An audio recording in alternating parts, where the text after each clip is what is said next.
And we are live. How's everybody doing tonight? My name is Anthony Brian Logan, and you're watching and/or listening to ABL Live. Thank you for joining me tonight. You could be almost anywhere in the world, but you're right here with me live on the show, and I appreciate y'all for that. We got a whole lot going on all over the internets, all over mainstream media, social media, everywhere, and I don't know where to start. First of all, can we get a Speaker of the House or no? Is that too much to ask? Maybe it is. Maybe voting for one guy is just too tall of an order, too tall of a task. We'll see if we get somebody tonight, tomorrow, a week from now, 2 weeks from now. Who knows? We'll talk about that a little bit more a little bit later. Also, we got to talk about the whole Damar Hamlin thing. May he get well soon and make a full recovery. But there's a lot to talk about there. I mean, what caused it? Is it the vax? Is it commotio cordis? And how about Skip Bayless? Was he insensitive for his tweets right afterward? How about Shannon Sharp? Did he overreact to what Skip Bayless said on their show called Undisputed? We'll talk about that a little bit more. And also, Trump has made a bunch of waves recently, within the past couple of days especially.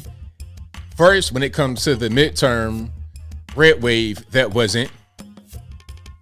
It was not a red wave. It was a pink splash. Shout out to Tommy Lauren for that one. He said, look, don't blame me. It's not my fault. Blame him over there. We'll talk about that. And he also said, hey, y'all vote Kevin McCarthy, Lauren Boebert, Matt Gaetz. Y'all knock it off. We'll talk about all those things and more on tonight's episode of ABL Live. And thank y'all again for being here. You guys are the best audience anywhere on these internets. If you enjoyed what you're hearing thus far, please give the video a thumbs up, like the video, share the video, do all of that good stuff. We got quite a few things on deck for tonight. I can't wait to dive on in it. There are some things that I may not have shown you yet as far as any videos, any exclusive clips I have. We're going to get to all of that in just a moment, but y'all know how I do. First and foremost, you're watching the podcast right now, or at least listening to it. I film it live, of course, on YouTube in video format. You guys call in later. I'll talk for the first bit of it. But if you want to hear this full podcast without the video portion, you can find the audio-only version on your favorite audio streaming platform, whether that be Google Play, Spotify, Stitcher, Anchor, Apple, iTunes, etc. Link for that will be in the description box, or go to your favorite audio streaming platform and search ABL Live. I should pop right on up. And if you're not subscribed to me over on those alternative platforms, please do so. The podcast is 100% free. All I ask is for your support. And if you could do that, that's worth its weight in gold. So I appreciate y'all for doing that. Also, if you're listening right now on the audio streaming platform, please give me a 5-star rating. Please give me a review, whatever you can to support the show. I thank you for that. Can't thank you enough. Now, what else we got going on? Sponsors, shout out to my website's ablmerch.com. That is ablmerch.com.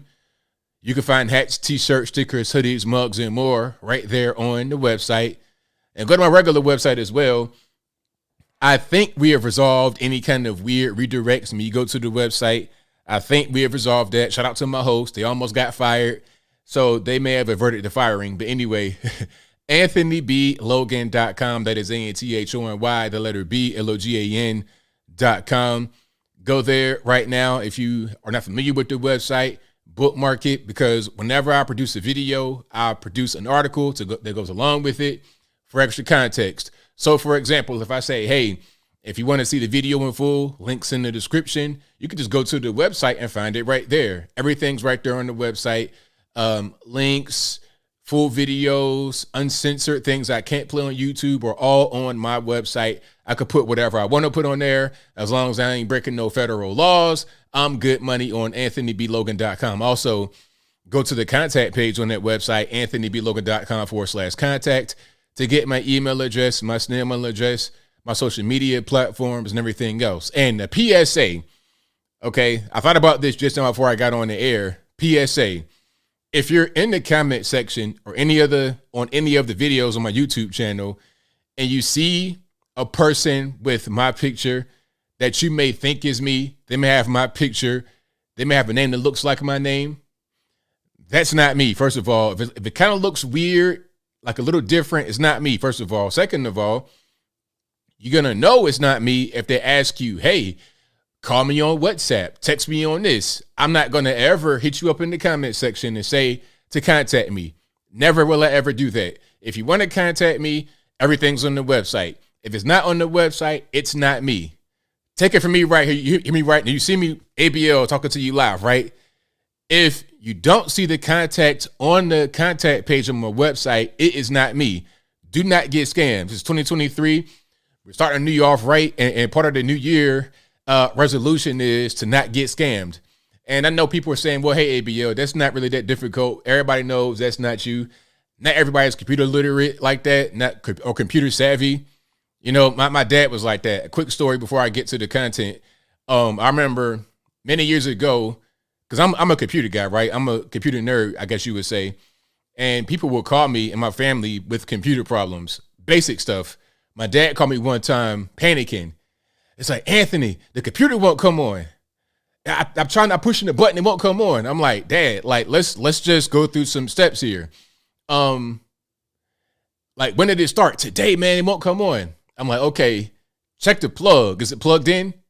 I'm thinking basic stuff, right? Just right away, because let's eliminate the basic stuff and then let's get to the core. You might have a power supply that's damaged, a damaged cord. It could be anything going on. Maybe the outlet that you're using is not drawing power, but the computer was not plugged in. You understand what I'm saying? He called me in a full-on panic talking about the computer won't come on, but it was simply not plugged into the wall. So, moral of the story is, not everybody is a computer whiz.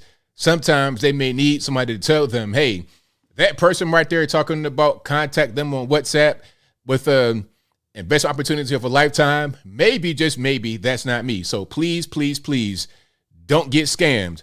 And the reason why I thought about that is I saw a post on the Shade Room, shout out to them, where somebody was trying to sue a rapper because they said a manager purporting themselves, well, it was somebody that said they were a rapper's manager, contacted them about doing some business, but it wound up being a scam.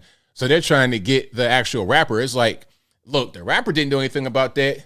That was a person saying they were affiliated with them. It doesn't mean that they are. So please don't get scammed in 2023. That's not how we're going to operate right now. But I will go ahead and digress. We got a lot of topics on deck for tonight. And if you like what you're hearing so far, if you enjoyed the content of the channel, please give the video a thumbs up, like the video, share the video, do all of that good stuff. Now, where are we going to begin? There is a whole lot going on here. Wow. Where are we going to start? I think let's start with the non-binary priest. Let's go ahead and start there, because I don't want to get into the heavier topics, you know, talking about Damar Hamlin and talking about the speaker and all that.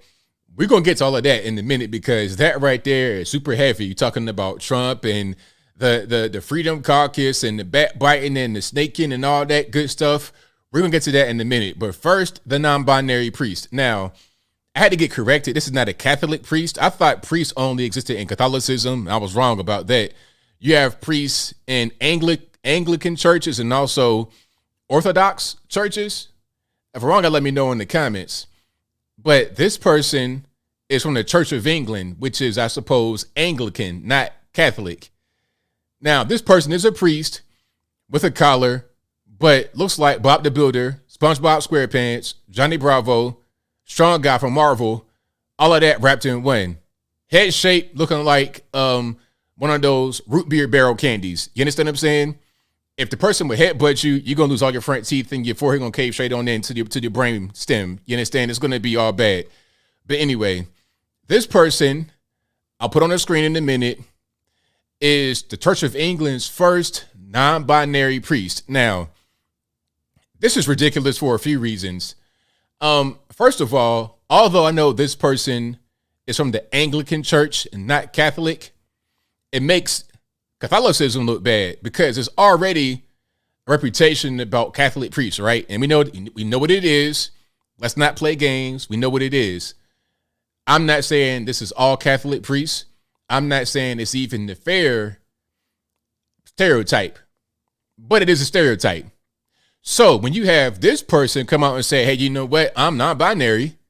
I'm LGBT. I was married to a woman and had kids with her, but then that came out as non-binary after the fact. It's just like, man, come on. This right here is textbook. This is stereotype textbook. What's going on right here? I would not have this person around small children at all. Never would I ever. I'm not going to be able to do it. Let me find the actual the video. Well, not that video, pardon me. And it ain't no video. Let's find the article here. This person's name is Bingo Allison. Y'all please help me out. What kind of a name is Bingo? Like Bingo, and Bingo was his name. Oh, like, did he get his name from that song? Who in their right mind is gonna, like, what parents are gonna lay up in the bed at night with a pregnant mother and be dreaming about names? It's like, you know what I'm gonna name our boy?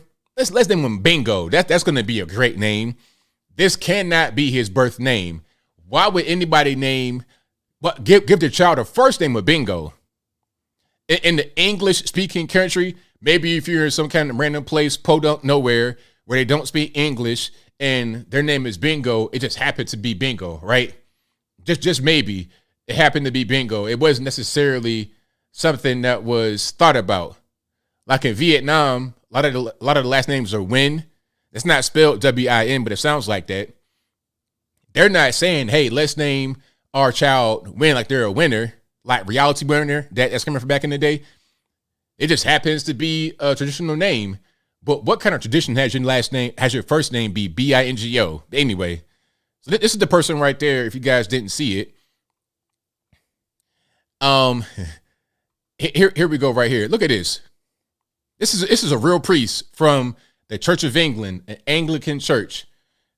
I mean, come on. Like, all right, aside from the LGBT stuff, okay? Aside from that, what kind of appearance is this? What are we even doing appearance-wise? I mean, because you have a lot going on. First, you have I don't even know what to tackle first. Okay. We see the collar, so that denotes priesthood. You're in the church, I suppose. Maybe you're in the church. Maybe this is a green screen, but I don't know why you would be green screening a church if you're a priest. You just go to the church you go to. But anyway, you have on that collar. Is this person, he, she, them, zir, zim? Is it a shawl over I'm not sure what the priest outfit uniform is called. Y'all please forgive my ignorance. I don't really know what that's called. You guys know better than I do. But is that a shawl over that? Also, is that a scarf right there? Are we getting into the hijab territory? Are these earrings? Now, are you allowed to wear earrings in the church if you are a nun, let alone a priest? I've never seen the priest wear earrings at all. But how about a nun? Do they wear earrings? Do they wear these accoutrements? And they may have on eye makeup. I'm not sure what's going on here. This is just too much. This is too much for even the nun to be doing. Aside from the whole LGBT thing, this is entirely too much. But this person is being celebrated as the first non-binary priest in the Church of England. This is just kind of ridiculous. And you know what I think is happening? I think in my heart of hearts, what's happening here is that you have a bunch of men who don't feel like they belong in society, or they feel like they're ignored. Like, there's a reason for all this happening. It's not just because it ain't just like, okay, you got this random explosion of non-binary, gender non-conforming. It's not. There's a reason for this. I think a lot of these guys feel like they don't belong in society, don't have a community, don't get attention, get ignored, and then they want to go out there and do this. Now, again, this guy was married to a woman and had kids. So what changed? Why would you go from that to this? Even if this is what you think you are on the inside, why not just keep your family together? And then since when could you get married as a priest? Maybe that's how they do in the Anglican side of things. But you got kids, married to a woman. It's like, oh no, never mind. I'm non-binary. I don't know who I am. All right. I'm playing dad. I got kids and everything that I produce from my facilities, from my faculties. I produce these kids, but now I don't know what's going on. Okay. The same twig and berries I've been had my whole life. I'm just kind of confused now. There's a reason for it. And I think it's because, the clock ain't really ticking all the way. The clock is kind of ticking a little raggedy at this particular point in time. You have an elevator that's not going all the way to the top floor. The lights are on, but ain't nobody home. You're a few crayons short of an entire box of crayons. 64 count is about 58. You got a few fries short of a Happy Meal. The box of fries is coming up light. You put it on the scale, it won't measure up. You feel me? So this is what's going on in society, and it's impacting all parts of society, in the West especially. This is over in UK. It's only a matter of time before it reaches our shores. It's probably already here. Shout out to Woke Preacher TV. I don't want to say the wrong thing. I want to be able to get their actual Twitter name right. Is it Woke Preacher? Yeah, Woke Preacher TV on Twitter. If you follow them on Twitter, you'll see some of the craziest stuff you ever seen in your life when it comes to church. And this is part of the reason why a lot of guys and girls are not really feeling church too much anymore. Because that's just one incident, right? Bingo, looking like SpongeBob SquarePants, live action movie, looking like Chris Farley in 2022, reincarnated 2023, wherever we are right now. That's just one thing. Then you have all the woke stuff, all the just extra, you get the pimp pastors, the woke pastors, the LGBT pastors, the female pastors, all of that's going on. And at a certain point, it becomes overwhelming. And you know what I think? I think it's a concerted effort to get into the church, infiltrate it, and change it from the inside out. So then when you have one person, one BEI NGO, when you have one bingo inside the Church of England, then it becomes 2, 3, 4 until it becomes endemic. And everybody does it. And it's not even taboo anymore to be like that in the church. So when you go to church, you no longer have a safe haven from the outside, a place that's not of the world. You have the world, but even worse. It'd be things going on inside the church that are worse than the streets. So at a certain point, that's how you kill it. Because it's like, why would I go here when this is worse than what I'm already doing? I might as well just stay outside and smoke crack for a living rather than going to church. And I hope it doesn't get to that point. I know a lot of good church people, a lot of good churches. I got family members that are in church a lot, that run churches, and they're really good people, very good people. So I hope this doesn't really spread. Hope it just stays in weird little pockets of our society.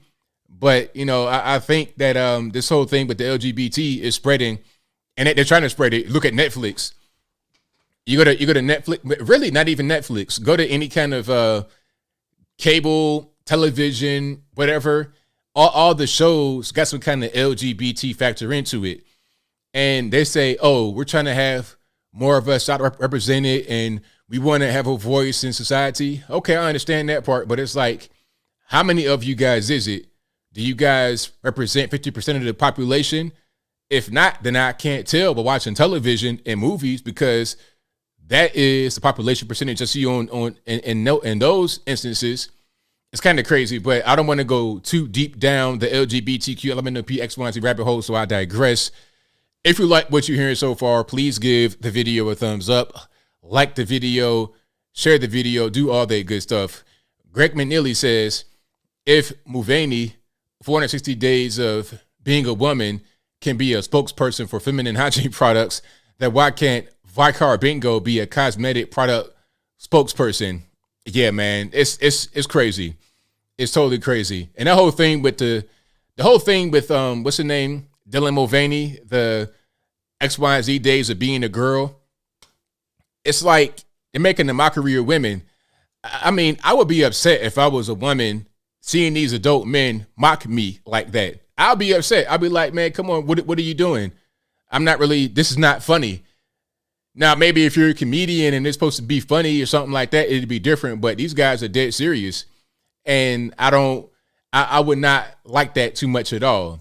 Then you get to the point where you have men or women put into categories as man of the year, woman of the year. It's like, what are we even doing? Let's get back to reality, shall we? Let's get back to reality. All right. But you guys are the best audience anywhere on these internets. Yeah, Rowdy, man. I'm going to hit that 1 million soon. I'll be putting out content. I'll be going hard, being consistent for you guys. I'll be on the podcast coming up next week. I don't want to say too much about it. I'm not sure when they're going to release it or what, but I think that'd be a different look. It'd be pretty cool. So I'll let you guys know when I have footage from that. I'll put it on the channel for sure. That'd be a different look. That'd be something that you guys, I think, will like. But we got a whole lot more topics coming up here. I got through, I don't want to say I got through Bingo Allison. I am now done with that particular topic of Bingo Allison, the LGBTQ elemental P priest. Oh, there was one more I wanted to show. It was on those same lines of the LGBTQ priest. There was another one. Oh, so they executed, there was a story about an execution, and they executed a quote unquote trans woman, right? Now, this was a story that the news media put out there without any kind of context, because if somebody's being executed, they probably did something really bad. They probably did something really, really bad, because you got guys that are committing very violent and dangerous crimes getting slaps on the wrist. So you got to ask yourself, why would a person actually get the rope or the chair or the needle? What's going on? What did they do? But the story was presented as first trans woman executed or to be executed. It's like, why is that really important? Should I feel sympathy for this person? Should it be some kind of historic moment? I don't really care what this person identifies as. If you are a violent, dangerous criminal, that's all that really matters. I don't really care who you are. I don't care what your name is, who you are, where you from, none of that. If you do something that's crazy and violent, taking life, taking people's their freedom away from them. If you're doing stuff like that, then you got to go. Get up out of here. Okay. At best, big rocks, little rocks. At worst, you might need the rope. I'm sorry. If you got people out here, touching kids and killing people, you got to go. You got to get up out of here, man. You're going straight downstairs with it. Do not pass go.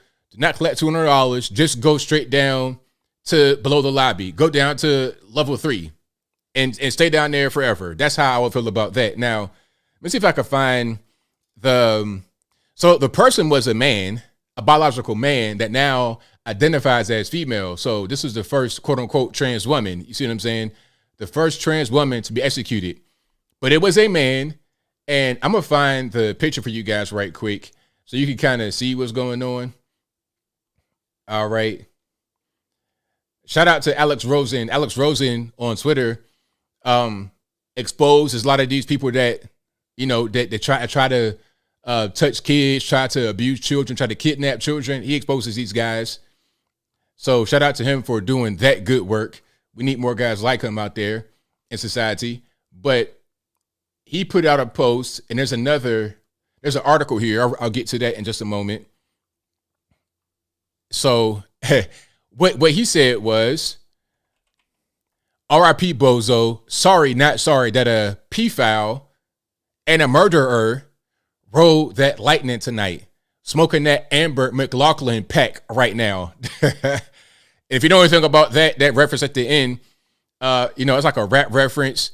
People say they smoking X, Y, and Z pack when a person dies, disrespect them. So that's kind of what's going on right here. This person is a man that became a quote unquote woman while in prison trying to gain leniency. And you know how I know they tried to gain leniency? Because this person sued, what was that, Missouri? They said in Missouri for not providing hormone treatments. This person was trying to extend their stay or trying to find a loophole or something like that. Okay. When this person committed their crime, which was strangling, like this person is like the worst of the worst. Okay. I'm gonna tell you what he did. What he did was stalk his ex-girlfriend for months, if not years. Like, it was a long process. He would show up at her job, hide in the building, and it got so bad to where the ex-girlfriend, pardon me, because they were not together at the time. This was his ex. It got so bad that she had to request to walk back to her car when she get off at night, occasionally, but she would not do it every night. And one night, unfortunately, when she got off of work, he was out there and they found a trail of blood. He had stabbed her. He had assaulted her. And I think he might have dismembered her. I'm not really sure, but he killed her. And that was that. And there's also an allegation that he assaulted her 14-year-old daughter. Before that, this guy is just like the scum of the earth, right? If anybody deserves to get the rope, it's him. This dude right here, quote unquote, Amber. I don't know what the guy's name was before, but it wasn't Amber, obviously. So nah, he dead. Oh well. Guys like that, death penalty is kind of a controversial thing. Some people should maybe even be spared, or it's like, if you don't know the person did it, it's kind of a shadow of a doubt. That's one thing. But this guy right here had been stalking her. This guy was known to the police. She needed protection. She warned him. This was the ex-boyfriend. It was a calculated thing. And he allegedly assaulted the daughter. So nah, he got to go. But of course, the news are saying, oh, this is a trans woman. See right here, New York Post. Now, this is a good paper. Don't get it confused. So they put the reason right here, okay, for fatal stabbing. Now, if you go to New York Times, the liberal paper, they will say first trans woman executed. But how about telling them why, though? How about saying that he stabbed his ex-girlfriend to death after stalking her for months, if not years? How about that part? Terrorizing the girl and assaulting the daughter, allegedly. So nah, you guys to go. What kind of box you want? What are we gonna do? Anyway, so I digress. So yeah, R.I.P. Bozo, R.I.P. Bozo. It was your time to go. They called you and you left. So goodbye. But I digress. We got more topics on deck.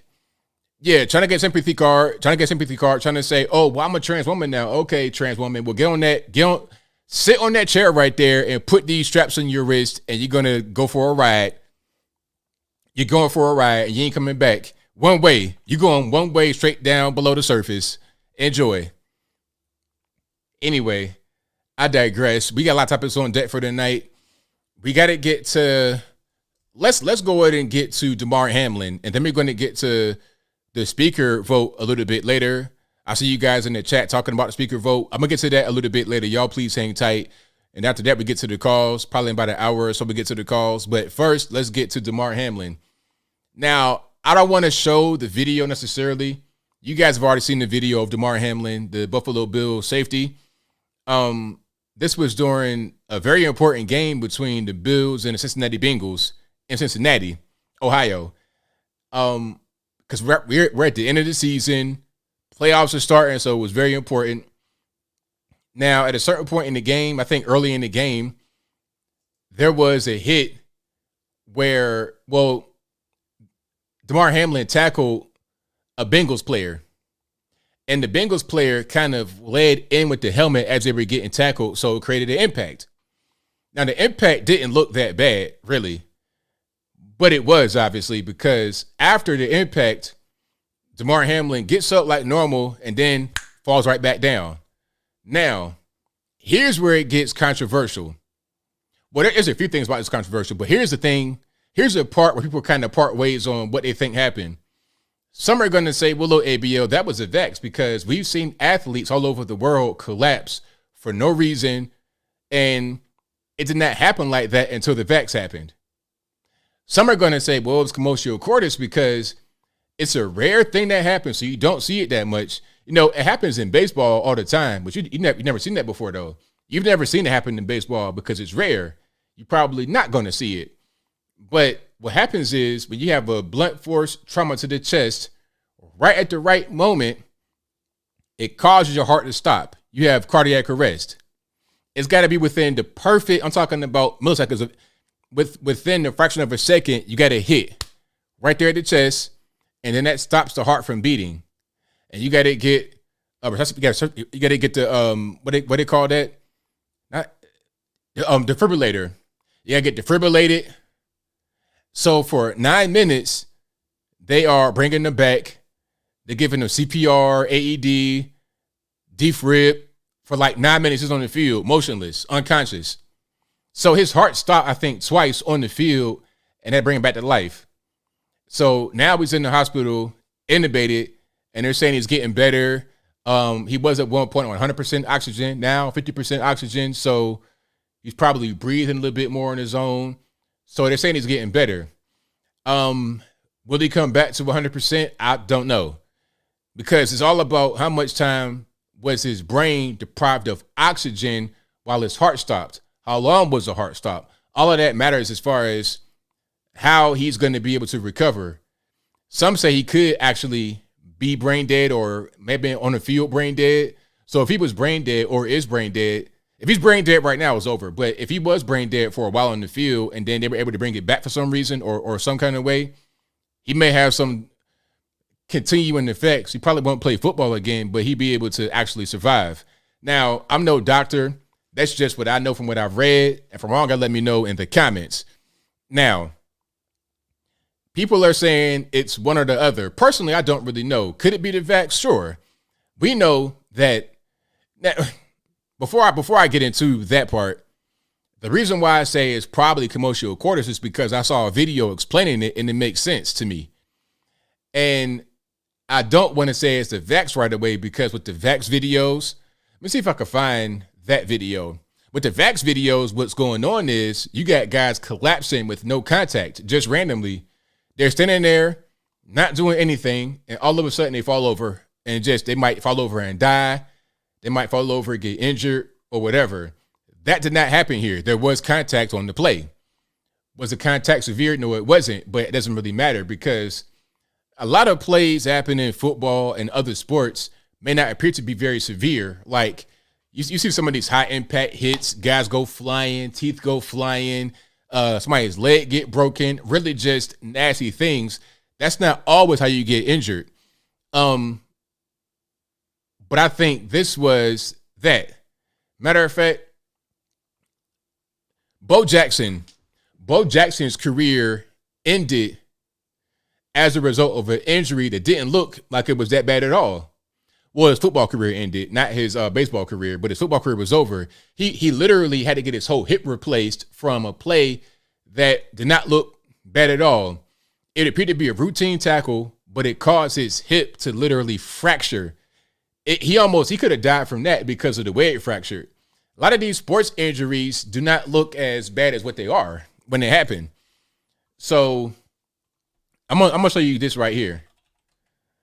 So when I say that it probably was commotio cordis, don't act like I'm just saying that I'm trying to deny the vax injuries, because the vax injuries are real. But I think that not everything is vax injury. You know, you're still playing football at the end of the day. People still get injured from playing football. Just because it's an injury doesn't mean that it was a vax. Let's look at this right here from Bo Jackson. So this is when he got hurt. Do I have sound? Sorry for the video. This is from the early 90s. We don't have full HD, 1080p, all that good. This is like 1992, I think, right around then. So you're going to see it coming up here pretty soon. So that's him right there, number 31 running. 31, 34. So he's running right here, and you're going to see him go down. And at that point, his hip is fractured. Watch. That right there caused his hip to be fractured. He was never the same again. He did play a little bit more after that, but it wasn't the same. That did not appear to be that bad of a tackle. Pretty routine. Got tackled by his feet. You'll see it right here. Okay, check it out. You see him running real fast, and he's, and then right there, boom, his hip is fractured. He could have died right there in the field. Football's like that. Sometimes these injuries happen. They don't look that bad from the outside, but you can't necessarily see how the bones are moving, how certain things are impacting your body. I think his leg looked wrong. His leg might have looked wrong, but it wasn't even his leg. It was his hip. And you probably wouldn't necessarily even look for an injury unless I said something about it. So check it out. And you got to like pause it and see certain things that's happening.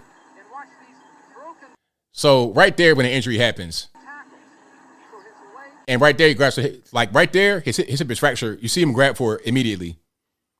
Okay, so injuries sometimes in sports happen and they don't look as severe as what they are. Maybe you think he might have tweaked his knee, tweaked his hip, but you don't think it got fractured to the point where he could have died on the field from internal bleeding and stuff like that. Okay, so that's just what that is.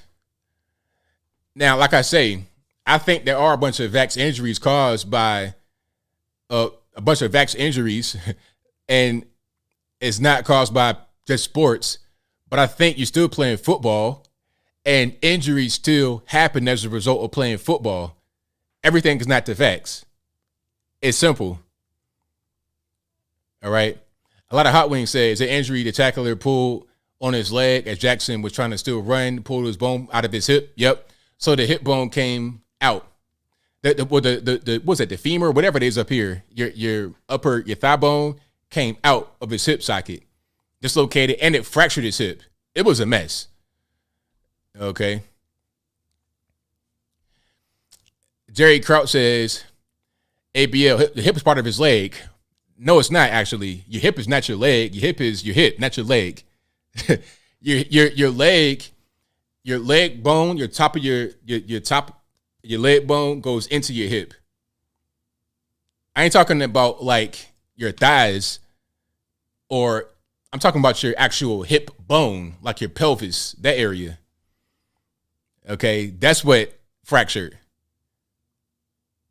All right.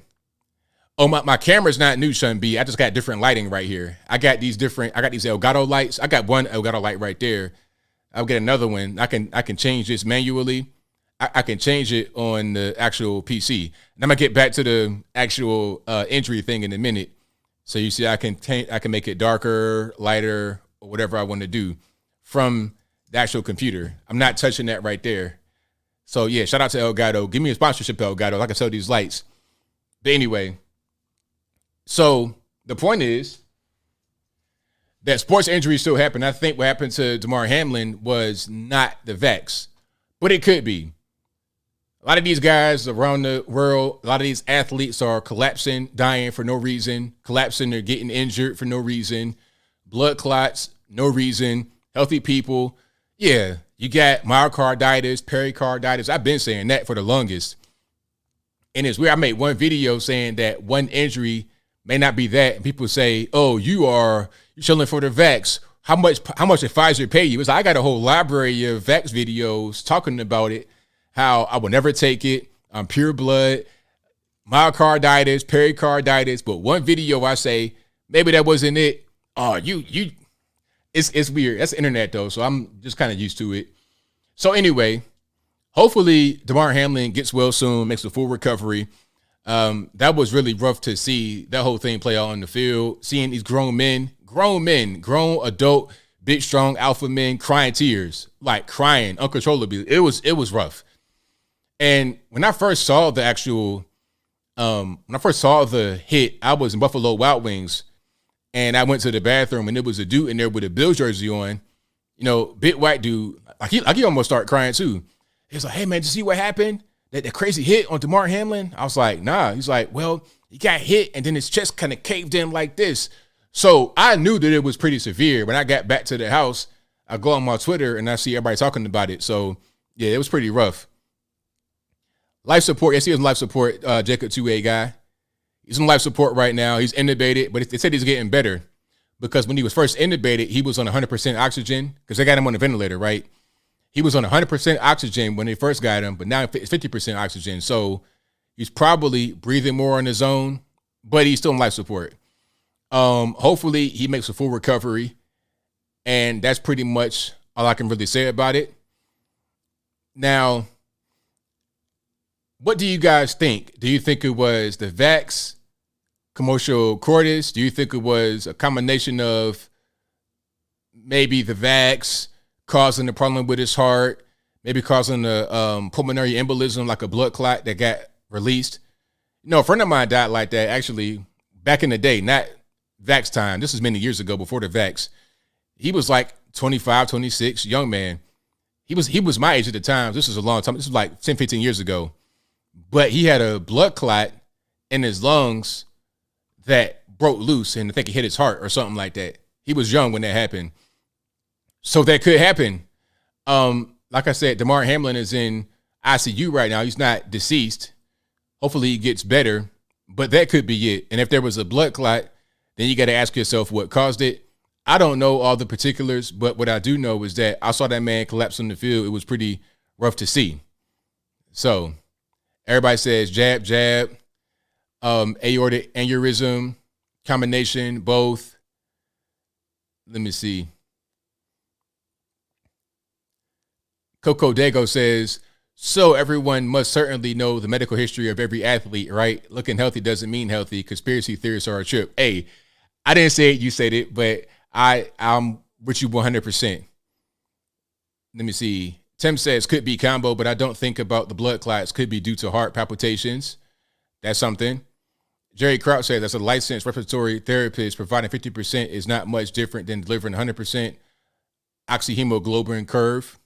Okay, but there we have it. I'm glad you educated me about that for sure. Shem L says Hamlin experienced a freak collision. I believe so as well. So that's a part for me that is kind of making me think that it was not the vax, because there was contact with the other vax videos. Guys are just collapsing for no reason. It's just sitting there, resting, hands on their hips, and they fall over. That was not the case here. There was an actual collision. It didn't look bad, but a lot of injuries don't look bad that are bad. So that's kind of what's making me think that it was something else. All right. So here's a video about commotio cordis that you guys may or may not have seen. And it's going to show some of the actual play. If you are squeamish or you don't want to see the play, please divert your eyes. And sorry for the cussing on the screen. Don't blame me for that one. But here is some of that right here. Check it out. Certainly something called commotio cordis, an extremely rare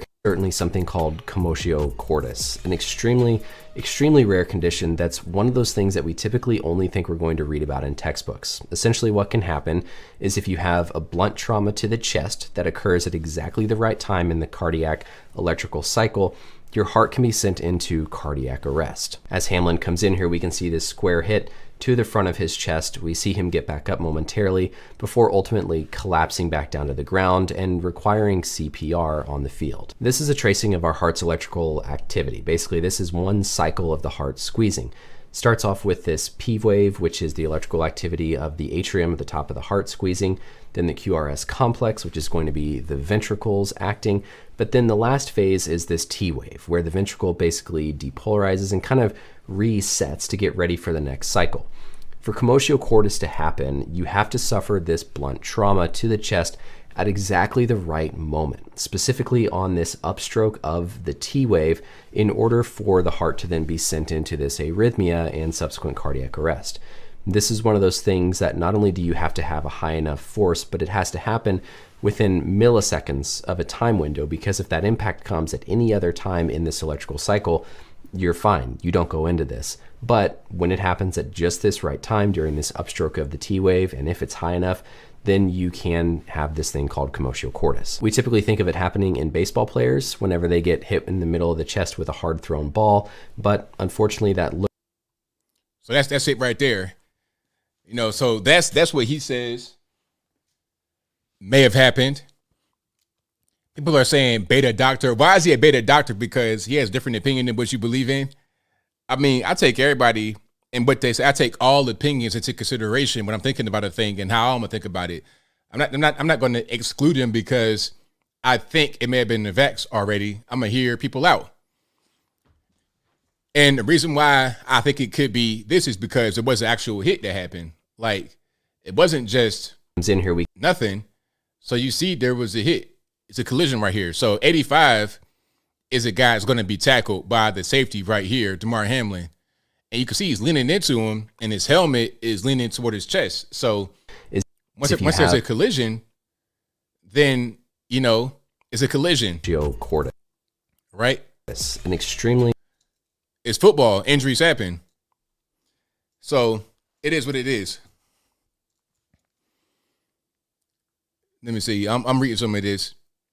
Now, if you were to tell me commercial quarters to no contact, I'd be like, that don't make no sense. If a guy just kills over for no reason, then that's different. But I digress. Somebody said, is this ESPN? No, it's not ESPN, but we're talking about this injury, which some may think is a vax, which is politically related. So we're on the right page here. We are on the right page. Now, the Jaguars player, what happened with the Jaguars player? I'm not quite sure who you're referring to. You talking about Tua? Now, the thing about Tua, if you're referring to Tua, the thing about him is that his team was neglectful because they put him out there on the field after a concussion. And he had, I think, 2 concussions. Like, he was out there when he shouldn't have been after a concussion, and then they put him out there again and got another concussion. So now we're dealing with CTE and stuff like that. You're getting repeated blows to the head over and over, concussions over and over, and it kind of stacks. You know, it's not like it doesn't just clear away. The concussions, from what I'm reading and from what I'm seeing, they stack on each other. Then you have CTE. Then you have a Junior Seau type situation, okay, where he goes crazy, kills everybody. May he rest in peace and all that good stuff. But that's what happens from what I'm able to read. Not him, ABL, or you talking about, who died? Who's the Jaguar player that died? Oh, the Dolphins, pardon me. I'm tripping. Hey. Former. Oh, well, okay. I know you're talking about. There's a guy that was a Jaguars player.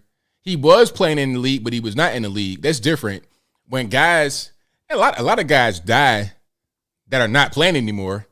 That's different than being on the football field and dying. That's not the same thing at all. So if you are 38 years old, 300 pounds, and not playing football anymore, and you die, is that the same thing as somebody being on the field, getting hit, and having an injury and dying, or being very injured as a result? I don't think so.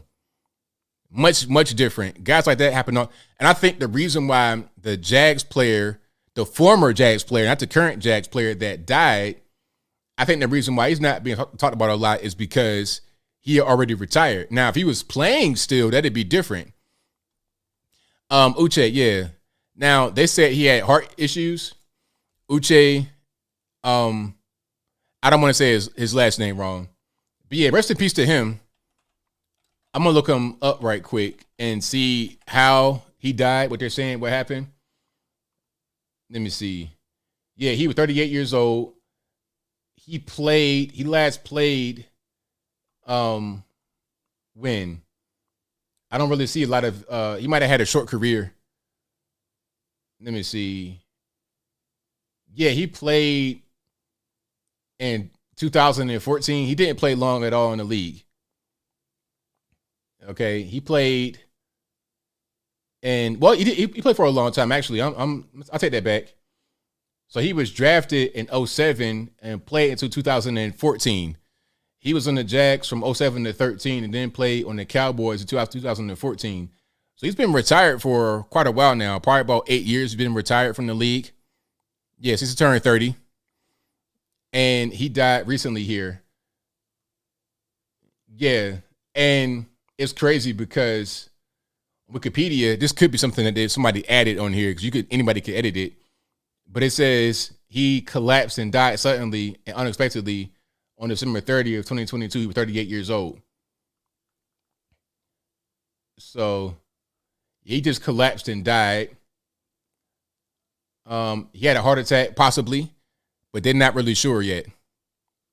But anyway, rest in peace to him, and hopefully my man gets well soon from the Buffalo Bills. Now, let's get to the issue of Skip Bayless from Undisputed and the tweet that kind of went viral and got him in trouble, which he shouldn't have been in trouble for that tweet at all, and because it wasn't anything, really.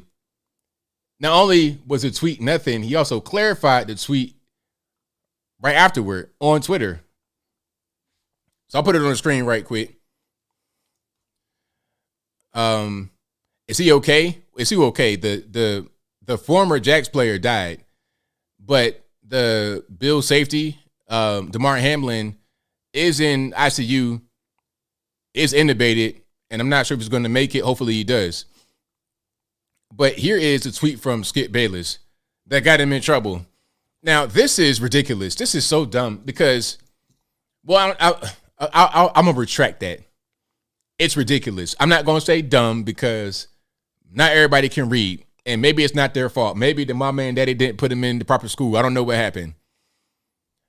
Hold on. Before I get to that, here's a good question. Mike A says, what do you think about Gangsta Boo? Some in the rap world are trying to say dope because of 36 rumors. So if you guys don't know, a rapper by the name of Gangsta Boo from 36 Mafia, she died recently at 43 years old.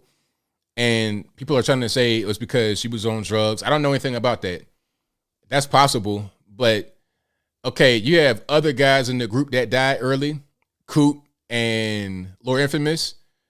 I think Coop had a stroke and Infamous had a heart attack, or the other way around. It wasn't anything about a drug overdose. It wasn't quite that way. Now, I know it's been some guys that have had drug overdoses in the rap game that have died recently.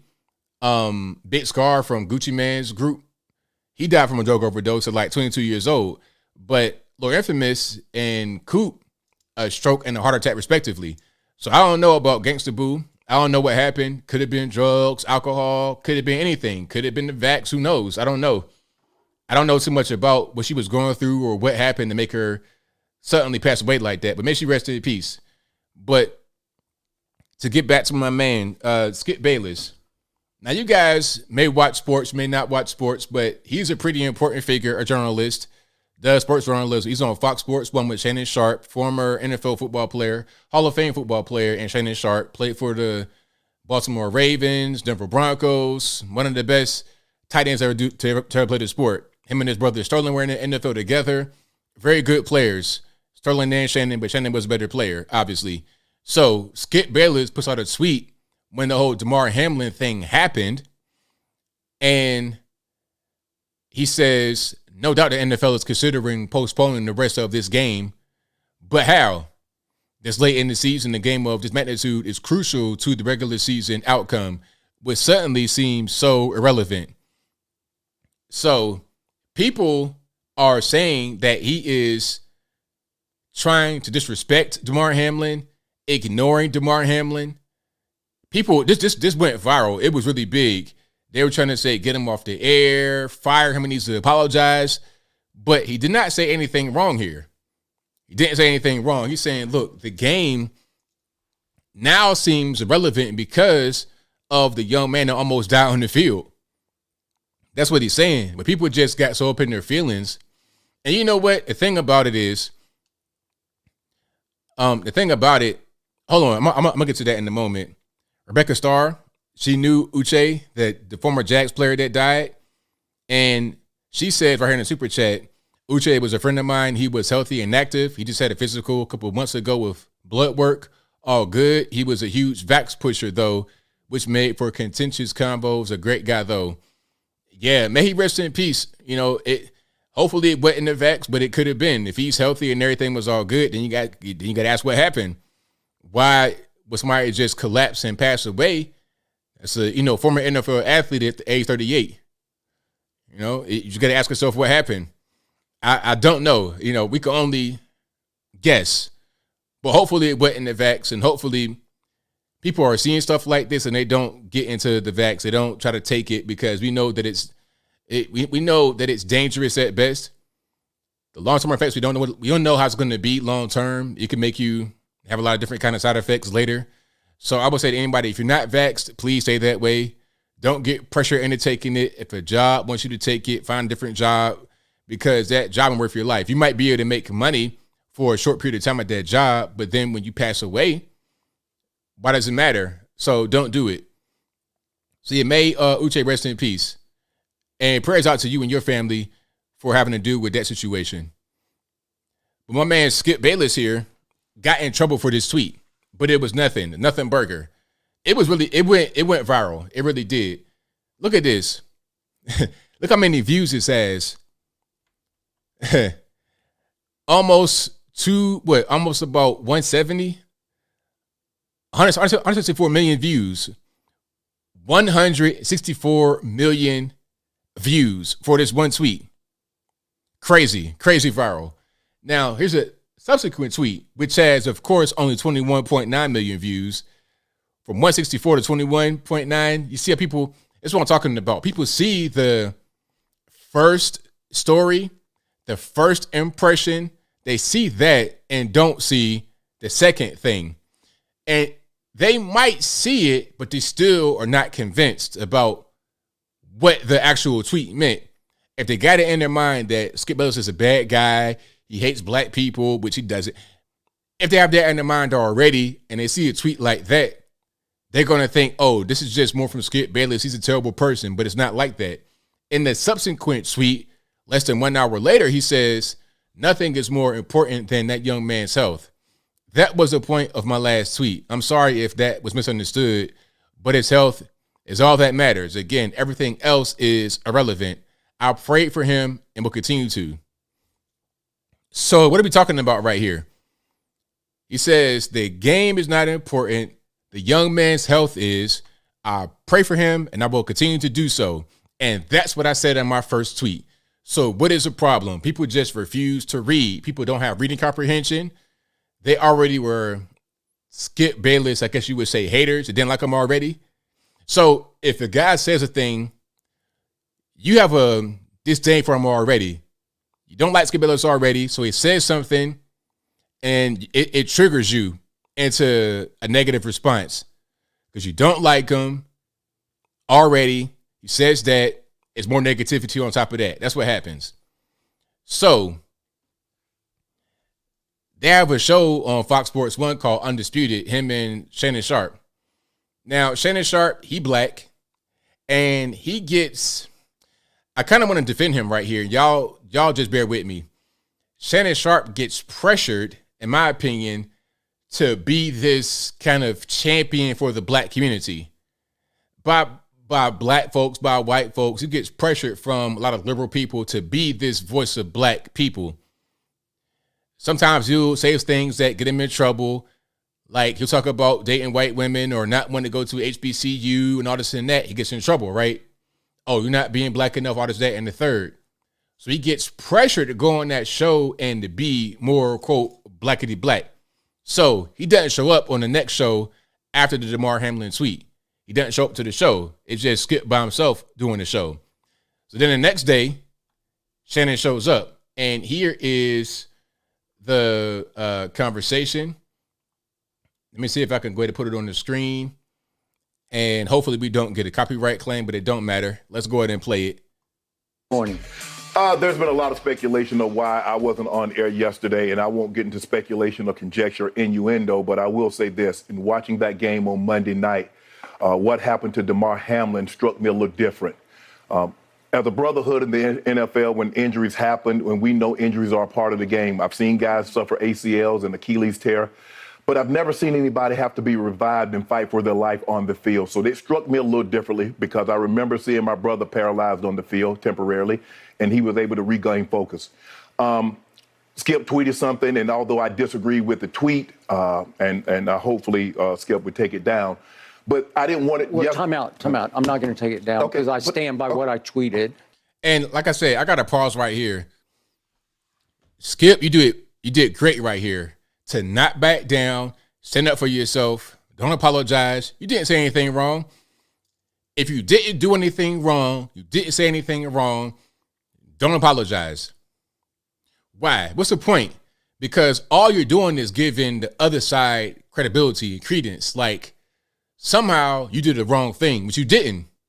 You did nothing wrong, sir. Stand on that. So I like what he did here, 100%. Shout out to Skip Bayless, 1,000%. He did the absolute correct thing here all day long. Let's keep on going.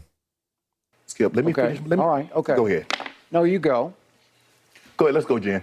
Okay. I mean, I cannot even get through a monologue without you interrupting me. Well, you could have came back, Skip. well, I thought Skip, just let me. I didn't know you were going to bring up No, this. I was just going to say, Skip, I didn't want to yesterday to get into a situation where Damar Hamlin was the issue. We should have been talking about him and not get into your tweet. That's what I was going to do. But you can't even let me finish my opening monologue without you interrupting. Okay.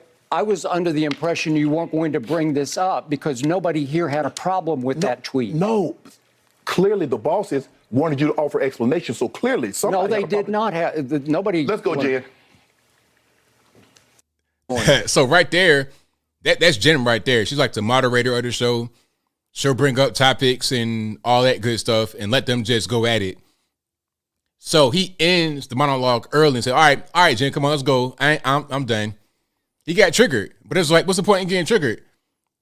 You were talking about, take the tweet down, or you should take it down. Skip's like, I ain't taking nothing down. Nope, I stand by what I said. And guess what? Nobody here had a problem with what I said. Everybody knows here that I was saying a good thing for Damar Hamlin. I was not trying to disrespect him. I was not trying to ignore him. I was saying, hopefully he gets well soon. Prayers to him, prayers to his family. Before the whole thing about the game and all of that, he was saying that. So yeah, Skip did really well here, and Shannon just kind of got triggered. But at the same time, I understand the pressure Shannon has on his back. Shannon really, again, to defend him, he can't say anything right here because check it out. If he does the right thing and says, if he does the right thing and defends Skip, people are mad at him. Oh, you want to defend the white man? Look at you, you bootlicker, Uncle Tom, all this, that, and the third. That's what they're going to say to Shannon. Now, if he wants to get triggered about the tweet, then people are going to say, why would you do that? You should defend what's right. So he can't really win either way. But if it's me, I stand on what's right, regardless of what, because I know people are going to get mad. They're going to get triggered regardless. It don't matter what I say. Just like in the whole situation about the Speaker of the House. It doesn't matter what I say. People are going to be offended regardless. If I say that you should put in Kevin McCarthy, Rhino, all this, that, and the third. If I say don't put in McCarthy, oh man, you're gonna block the whole house. It can't get nothing done. These bozos on the other side, you can't really win. I stand on what I know to be right, regardless. I don't care what people think because you can't please everybody. You try to please everybody, you please nobody. So stand on the truth and whatever you feel, that's what you should do. Shannon, I'm not sure what he thinks. Is he trying to be Captain Black Man or is he being true to himself? I can't really tell. Y'all let me know what you think in the comments. It's not a race issue. It's not a race issue, but it is. Because people don't like Skip because he's white, and the way he talks to Shannon, they say it's disrespectful. I'm not saying this is how I feel. I'm saying this is just what's out there in the internet world, right? Viewers of the show, Twitter users, and whatnot. And then since Damar Hamlin is black and Skip is white, and they said Skip was being insensitive and whatnot, it's like, it's because it's a black man. It's not about race, but it is. Because people think it's about race. So if they think that, then that's what it is. Unfortunately, it shouldn't be that way. I don't think that way, but I cannot control what others think and how they feel. And that's the whole issue here. All right. But let me go ahead and keep on rolling here. If you like what you're hearing so far, please give the video a thumbs up, like the video, share the video, do all of that good stuff.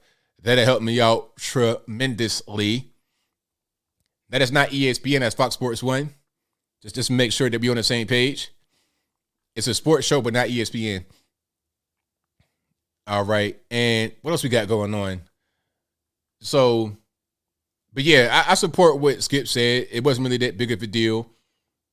But let's get to the whole thing about the Speaker of the House. Now, okay, I got a question. Matter of fact, I'm going to do a poll. How about that? Let's do a poll right now. In the poll, I'm gonna ask you. Hold on. I'm gonna read this right here. My TV DMV says you're not right. You're opinionated. It's a race issue, and you side with Europeans the majority of the time, regardless. No. Hold on, Charles. I wanted to read that. Hold on. You side with Europeans the majority of the time, regardless of truth. I don't expect anything else from your opinions. So when the tweet from Skip was saying that the game does not matter, Damar Hamlin's health mattered. So how am I siding with the European by saying that tweet made sense? I don't really get it. It's weird. Oh, because Shannon Sharp don't agree with it, that means that I'm wrong? I don't really get it. It's weird. So if you don't agree with me, like let's say, for example, you get a white liberal to come in here, right? And they don't like what I talk about. So they don't agree with me. And you don't either. Are you siding with the white man? You see how dumb that is? My TV. Why you call you? Are you an Egyptian? Or you got one of them big noses? I'm sorry. I digress. I digress. I'm getting triggered already. All right, let's keep on going. Now, the Speaker of the House situation. I'm gonna do a poll, as I said I was gonna do, without getting interrupted. Now somebody says the first tweet. The first tweet says what it says. The first tweet, at the end of the first tweet, he says, right here. Let's go back to it. Can we learn to read? You know what I want to do? Maybe in my older years, I want to provide free reading courses to the Black community, because a lot of y'all cannot read. It's difficult to really you can't operate in society when you can't read. And reading is not just as simple as recognizing words and what they say and how to pronounce them. Also, how to comprehend what you're reading. You know, that was a big thing. That's why you do book reports and stuff like that. You got to be able to comprehend what you're reading. Do you know what the words mean? Can you put them together and remember it? If I ask you to read something and then I quiz you on it, are you going to get the answers right? Let's read this right quick. No doubt the NFL is considering postponing the rest of this game, but how? Let's break it down sentence by sentence.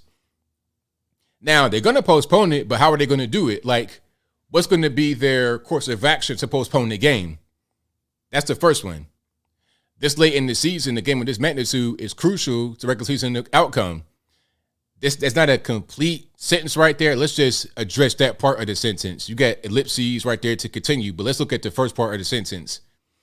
Now, this is a late season game. You got playoffs happening. It's an important game. Okay? That's a fact. But now, all of that, the whole thing about late season, playoffs, all of that becomes irrelevant because of Damar Hamlin's injury. Tell me how that is a negative tweet. If you can't read, it's negative. But if you can read, it's not negative. And I digress. Hey, I'm LeVar Burton. LeVar Burton, Reading Rainbow. I promise. We need Reading Rainbow for adults. You're 35 years old, can't read a sentence. Let's tighten up. If you're a kid that can't read, okay, you get a pass. If you're a grown man that can't read, then that's your fault. You did something wrong in your life. Maybe you've been locked up. Matter of fact, if you've been locked up, you should be a excellent reader if you've been locked up before, because all you got is time. They got a library. Okay, read some books. It's been guys that go to prison that can't totally illiterate, that become literate by self-educating in the penitentiary. So if you can't do it with all these tools and you got school and the internet and your cell phone and you free, you ain't been to jail, and you're just lazy, you're just a bum. If you're not mentally disabled, I don't want to hear it. I'm triggered, so I digress. Let's get to the whole thing about the Speaker of the House situation. So one more time, I'm gonna try to do a poll and not get distracted by the comments, okay? So the poll is going to be, who should be the Speaker of the House?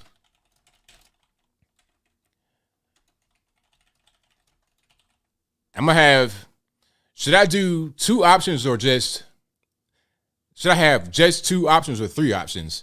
I think I'm gonna do just 2, maybe. Okay. Kevin McCarthy, Jim Jordan. I'm gonna have that be it. If I say other, you guys might abuse that option. 2 options: Kevin McCarthy or Jim Jordan. I know you guys might want to say my man from Florida. You might want to say somebody else, Chip Roy or somebody like that. Okay, but 2 options: Kevin McCarthy or Jim Jordan. No, not 3. No. We're not doing 3. Because I know y'all. I know what you're gonna do. Just 2. I could put everybody in the whole house. I could put all 20 people. 2. All right. And there we go. That's all we got. Byron Donalds, no. Kevin McCarthy, Jim Jordan. The poll's right there. Unfortunately, on the left-hand side of the screen, it's going to be blocking some of the chat a little bit, but that's just what it is. And it won't update right there. I can see it on my end, but you guys can't see it. And after a little while, like right around cause time, I'll show you guys the results. Okay. 2 options. If you don't want to vote neither, like that's not even, you got 2 options. Okay. We're not going to do the whole 3rd option, 4th option, 5th option. We could do that all day long. Okay. So those are the options. Now, here's a question I have for you guys. If you think Kevin McCarthy should not be the speaker, then okay, I gotta put the question in the way that makes sense. If Kevin McCarthy should not be the speaker, then will whoever you I got it now. I had to kind of think about it in my mind. What can a person aside from Kevin McCarthy do in the speaker role that Kevin McCarthy can't do? In other words, what's the purpose of taking Kevin McCarthy out of there? What's the next guy going to accomplish that McCarthy can't? Y'all let me know. I want to know that because I was asking that on Twitter. It was a legitimate question. I really didn't get an answer to it. And I want to know, what can the next guy accomplish that McCarthy can't specifically? Especially right now when you have a Democrat Senate and White House. You tell me. All right. I want to, and I promise I want to see the responses to that question. I want to see the poll results too, but definitely responses to that question I want to see. I'm out of touch. How am I out of touch? I'm not saying that Kevin McCarthy is a good choice or Jim Jordan. I just want to get an answer. I don't want nobody to insult me and say you out of touch. Just answer the question. What can Kevin McCarthy alternative do that Kevin McCarthy can't do as Speaker of the House? If you want to know my straightforward opinion about the situation, it doesn't matter who you put in there really, because you have a Democrat Senate and Democrat White House. What are they going to do in the House with a speaker that's not Kevin McCarthy? A lot of these guys, I think Jim Jordan is a good guy. I like Jim Jordan, but he probably won't do things differently than Kevin McCarthy would. He probably be the exact same kind of guy because he can't really do that much as Speaker of the House, in my opinion. So y'all let me know. Yeah, but I think the way it works in the House, and from y'all let me know, that anybody on the House floor can be nominated. Anybody. And you have to request specifically to not be in the running to be nominated. And that's rare ever happens. So everybody is running, essentially.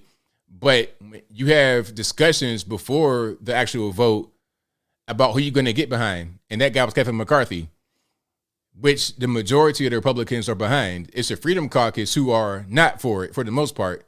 That's the Matt Gaetz and the Lauren Boebert and all them people. They're against Kevin McCarthy. They want Jim Jordan or they want Byron Donalds.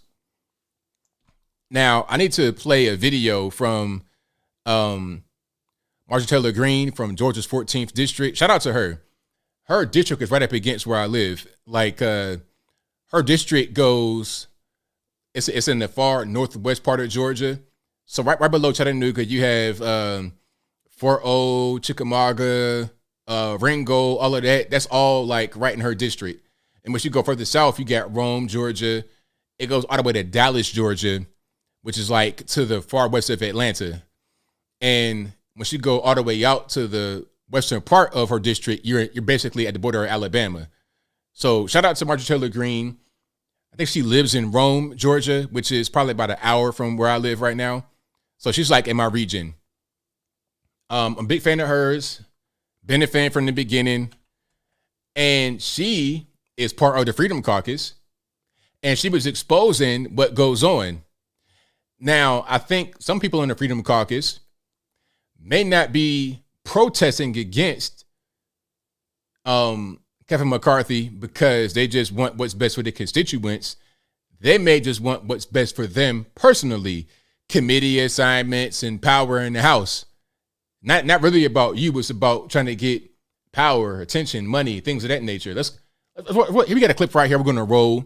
If you've not seen it yet on my video, let's go ahead and roll it. Valdosta, yeah, shout out to Valdosta, Molly Jean. Shout out to them. All right. Let's go ahead and roll it. That's what I found out in there. I'm furious. Well, let me tell you something. While the conservatives that the base supports and believes in, let me remind everyone, they're not perfect either. Scott Perry, before his general election, refused to vote against the bill that was all about the gay marriage bill. He refused to vote against it. He voted for it. Then when it came back around after his election, he was able to vote against it. Conservatives would not like that. Let me remind everyone this. Matt Gaetz, who has compared Kevin McCarthy to Paul Ryan, my friend Matt Gaetz, he supported Paul Ryan almost more than anyone. It's still on his social media. As a matter of fact, his first vote in Congress was for Paul Ryan as Speaker. And then he cheered him on for nearly a year and a half or more when people like me were at home furious at Paul Ryan's speakership because it wasn't passing the MAGA agenda that we all supported. Chip Roy, he refused to object on January 6th. That's not what our base wanted. He also set out the vote for the January 6th committee. There's many more. Bob Good, $2 million from Kevin McCarthy to get elected. Lauren Boebert, under $2 million from Kevin McCarthy to get elected. Many more people have taken Kevin McCarthy's money to get elected, and then there's a few of them that don't want to support him as Speaker. So imagine that. This is not anything about the country. This is all about never Kevin. They just don't like Kevin McCarthy. And you cannot be successful in anything if you aren't able to walk in a room, make what you want, and get a deal done, and then walk away with the W and get to work and not worry about who you like and who you don't like. This is not about prom king. This is not about a pastor. This is about electing a person to sit in the speaker chair so that we can all get to work. Well, there you have it. So what's your opinion about that? Do you think that people in the chat, it's very confusing. It said that she's a rhino wannabe. It's like her, a rhino wannabe? Like, out of everybody in Congress, Marjorie Taylor Greene's a rhino wannabe? Really? Is that what we're gonna say? I mean, come on. Let's be serious. A rhino wannabe? Her? Come on. Like, nobody, like, not her. No, come on. She took the bag. Oh my goodness. She took the bag. That's crazy. That's totally crazy. Out of everybody in the world, her, Marjorie Taylor Greene, a sellout, a rhino, that's crazy. But the question is she lying? Is she a liar? Can you look on not Paul Ryan? Can you look on Matt Gaetz's Twitter and find support for Paul Ryan? Can you find that? And if you do find it, is she a liar? You know, I don't really care about somebody's political affiliation when it comes to them being a liar or not. If I can prove them of being a liar, then I can prove them of being a liar. If I can't, then I can't. If somebody says something that's true, it don't matter who they are. It could be the funny mustache guy from World War II Germany. It could be my biggest enemy, my biggest hater. If they are telling the truth, they're telling the truth. I have to acknowledge it. I can't just say, oh, I don't want to hear it because I don't like you. I can't say that.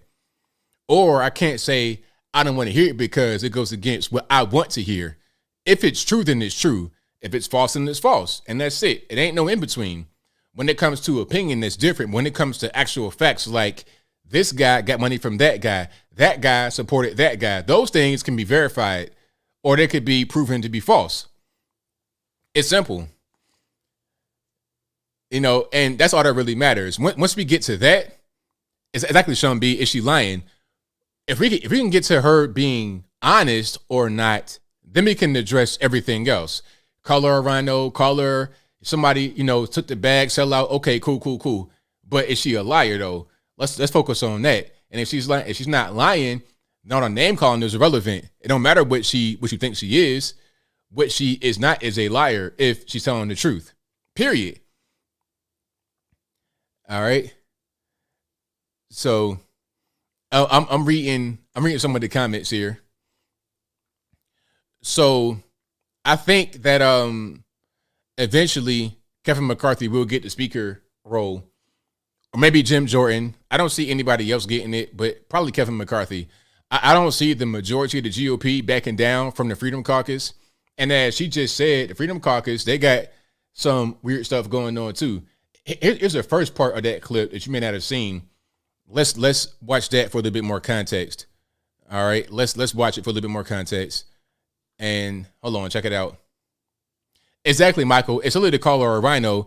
You calling her a rhino out of everybody in the Congress? That's like calling that's like calling almost like calling DeSantis a rhino. Like one of the most beloved governors in the country, you gonna call him a rhino? Why?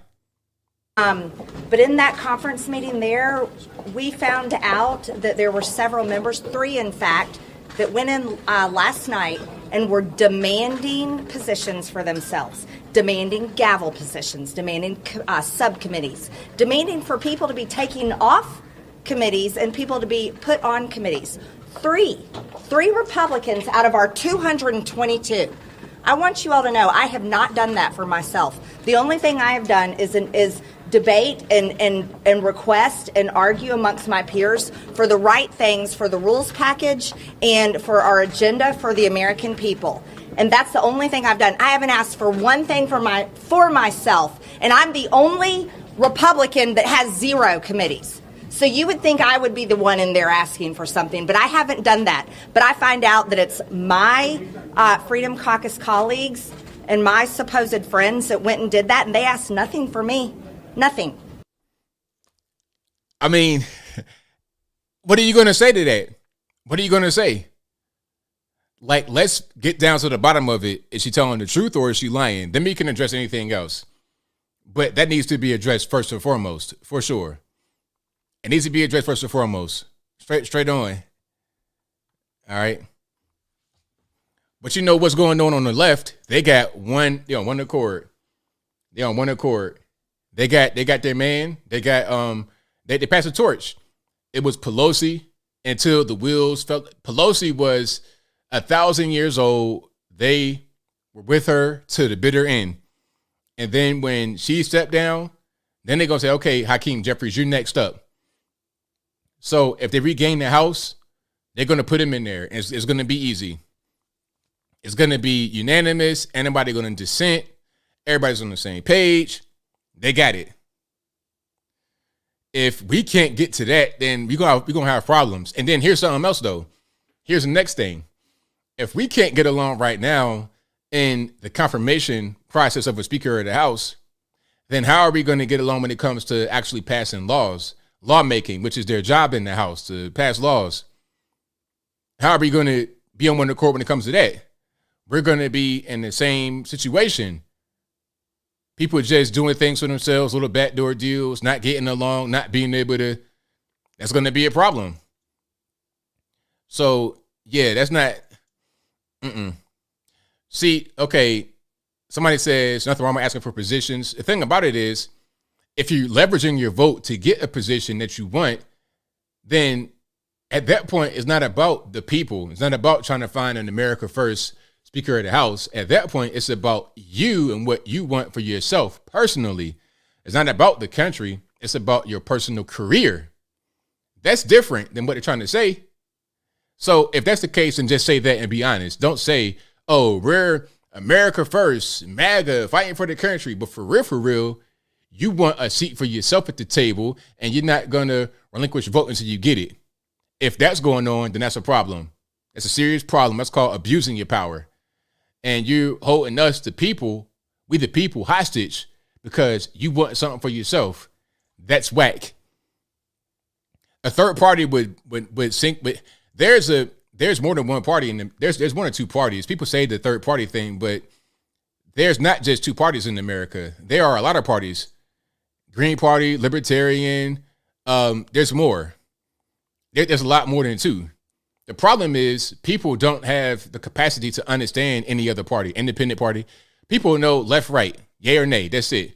So we're talking about regular normies going to the polls and voting for the Ashwagandha party. Ain't nobody gonna know what that is. They're gonna know red or blue. That's it. I think they don't really understand the American people like that. We're not really, the average person is not really deep into politics like that to really be so intricate into what's happening. They're going to vote red or blue, or who they think is red or blue, just like what's going on right now with Kristen Sinema. Kristen Sinema has now become independent, but people already know her as a Democrat. She's branded as a Democrat. They know kind of what she has going on. So they'll vote for her, even though she's not red or blue, because they know her as a blue person. Bernie Sanders, same thing. He has a big brand of being a socialist, a big-time far lefty. So they vote for him based on that. That's just how it is. A third party will have no teeth. It'd be pointless. It'd be useless, especially since the division of power in Washington is between two parties. Now, the problem, really, here's the actual problem. The problem is when you have one party, and we don't want the Union Party to continue to form, because that is the actual threat. You worried about three parties. Let's worry about having one party. Let's keep two parties. Let's keep an actual division of government, because when you have, like, especially when you have a Democrat House, Senate, and White House, that's one party rule for the most part. When you have a split government, you have two parties. To have more than that wouldn't even make no sense for the average person. All right. So if you like what you're hearing so far, please give the video a thumbs up, like the video, share the video, do all that good stuff. Please vote in the poll that's in front of you. Who should be Speaker of the House? Should it be Kevin McCarthy or should it be Jim Jordan? And a lot of you guys say, hey, we want more than 2 votes. Give us 3 votes. No. I want you guys to vote between McCarthy and Jim Jordan. And that's it. And also, why should Jim Jordan be the Speaker of the House over Kevin McCarthy? And what will he accomplish that McCarthy cannot accomplish? That is the question. That's what I want to know. I want to know the answer to that. And don't take it like, oh, you're trying to shield for McCarthy. I don't like him either. I'm not a McCarthy fan. I don't like him wearing a Ukraine lapel, pocket square, whatever. I don't like that kind of stuff. But I don't think Jim Jordan was necessarily a Ukraine critic either.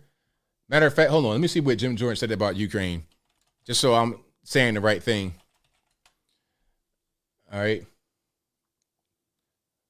Okay, he's not necessarily a pro-Ukraine person. So here's a tweet from him. More money for Ukraine while baby formula is out of stock for Americans. Voted no. Okay, very good. That's one thing right there. I had to look into him a little bit more. I got to look into him a little bit more. Let me see. Let me see if I can find anything else from Jim Jordan. Yeah. So if he's not a Ukraine person, that's one thing. That's one plus. But what else, though? He's not a rhino. That's why. Okay, he might not be a rhino, but what would that do for us? What would that do for us as the people? He's not a rhino, but okay, as Speaker of the House, how would that help us?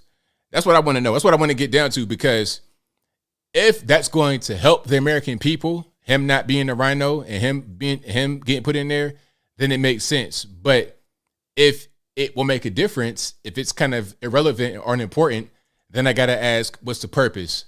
Why? What's the reason? Okay. Jerry says they are both dishonest and liars. I will not support either.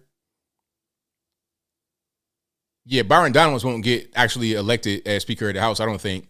Is it possible? Yes, but I think it's going to be McCarthy, but they want the people that are opposing McCarthy, they want more for themselves. They want certain little concessions met. That's kind of what's happening. Jim Jordan voted for McCarthy. Exactly. That's what I'm saying. Jim Jordan came out and said he don't want to be the Speaker. He wants McCarthy to be the Speaker. Jim Jordan gave a speech supporting Kevin McCarthy, and then after the speech, there were more votes cast for Jim Jordan to be the Speaker. You see, because there was a vote that happened. I think it might have been the first vote or second vote. Of course, it failed, and Jim Jordan spoke and said, vote Kevin McCarthy, basically. He's the guy. Get him in there. He'll do the job. He'll get the job done. After that speech, Jim Jordan got more votes. And then I think they switched from Jim Jordan to Byron Donalds.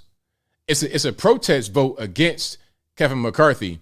They're not serious about wanting Jim Jordan, because if they were, then they wouldn't change their vote from Jim Jordan to Byron Donalds. Okay? They don't want him either. They probably all want McCarthy, but they want him to do certain things for them. But if you like what you're hearing so far, please give the video a thumbs up, like the video, share the video, do all of that good stuff.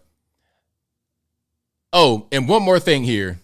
Speaking about Trump and, I almost forgot what Trump said about the whole situation. Because, I was talking about Jim Jordan, Kevin McCarthy, Byron Donalds, all that kind of stuff. So Trump came out and said, hey, support my man, Kevin McCarthy. He endorsed McCarthy. Let me see if I can find that Truth Social right quick, and then I'll put it on the screen. All right, hold on. Let me see. I gotta find it. Well, there was a couple different things here that he said. He was talking about he said that McCarthy and the problem is Mitch McConnell. All right, so that's his take on it. But let me find the tweet where he's talking about supporting your man Kevin McCarthy. So I know you guys saw that in the video that I did. How do you feel about that? You think it's a good thing for Trump to support Kevin McCarthy? How do you feel about Trump after that? You think that Trump, I saw a lot of different things. It said Trump's out of touch.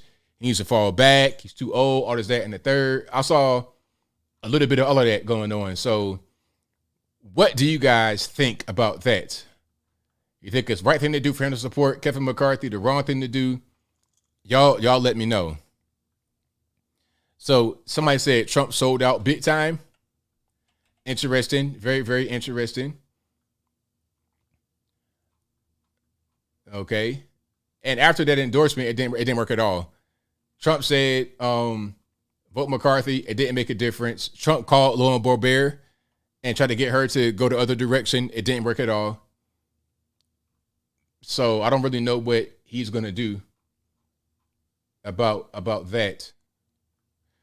Somebody says Trump too old. Step down McCarthy.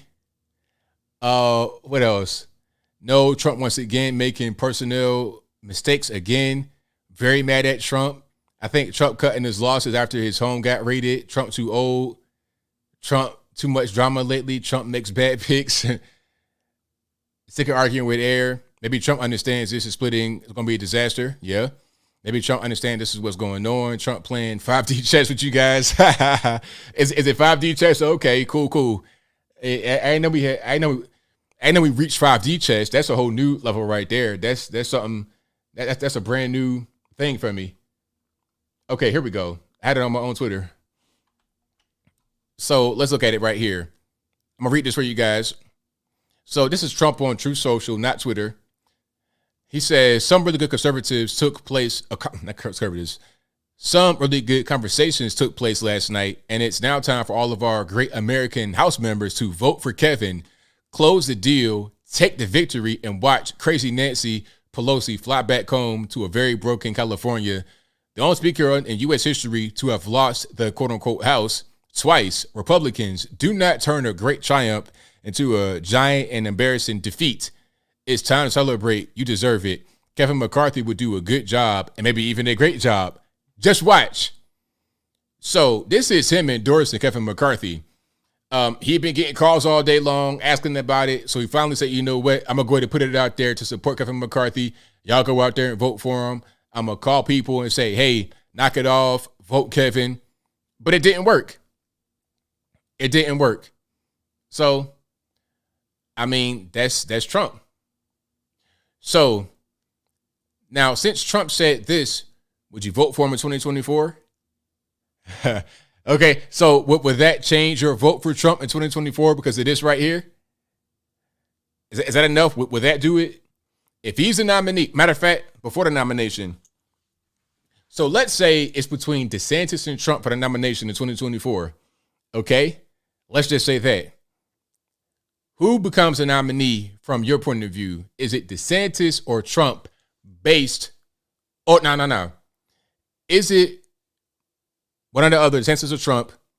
Has this tweet right here or this Truth Social post, has this changed your mind about who you vote for in 2024 or no? Y'all let me know.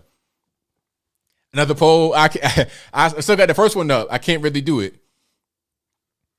Okay, somebody says, nope, Trump 24. Yes, not change your mind. Okay, DeSantis 24. DeSantis, Trump train. Someone says, let's say Trump 202, like whenever, 2024, 2028, 2012, he could be 95 years old. Ye and Jenny McCarthy. Come on, be for real. Rand Paul. I like Rand Paul, but he's unelectable. It is what it is. 5'8" ginger. It is. I mean, people are shallow like that, and this, I hate to say it, but it's the truth. Lauren Boebert, Zelensky's a Muppet. You'll vote Trump 24. No. Yes, Trump 24. DeSantis. It's kind of all over the place. Now, I have one more Truth Social post from Trump, and then I'll get to some more stuff. So here's what he said about who's the actual problem. He said it is Mitch McConnell, okay? He says if Republicans are going to fight, we ought to be fighting Mitch McConnell and his domineering, China-loving wife, Coco Chow. I'm reading this straight from the thing, so don't say that it's me.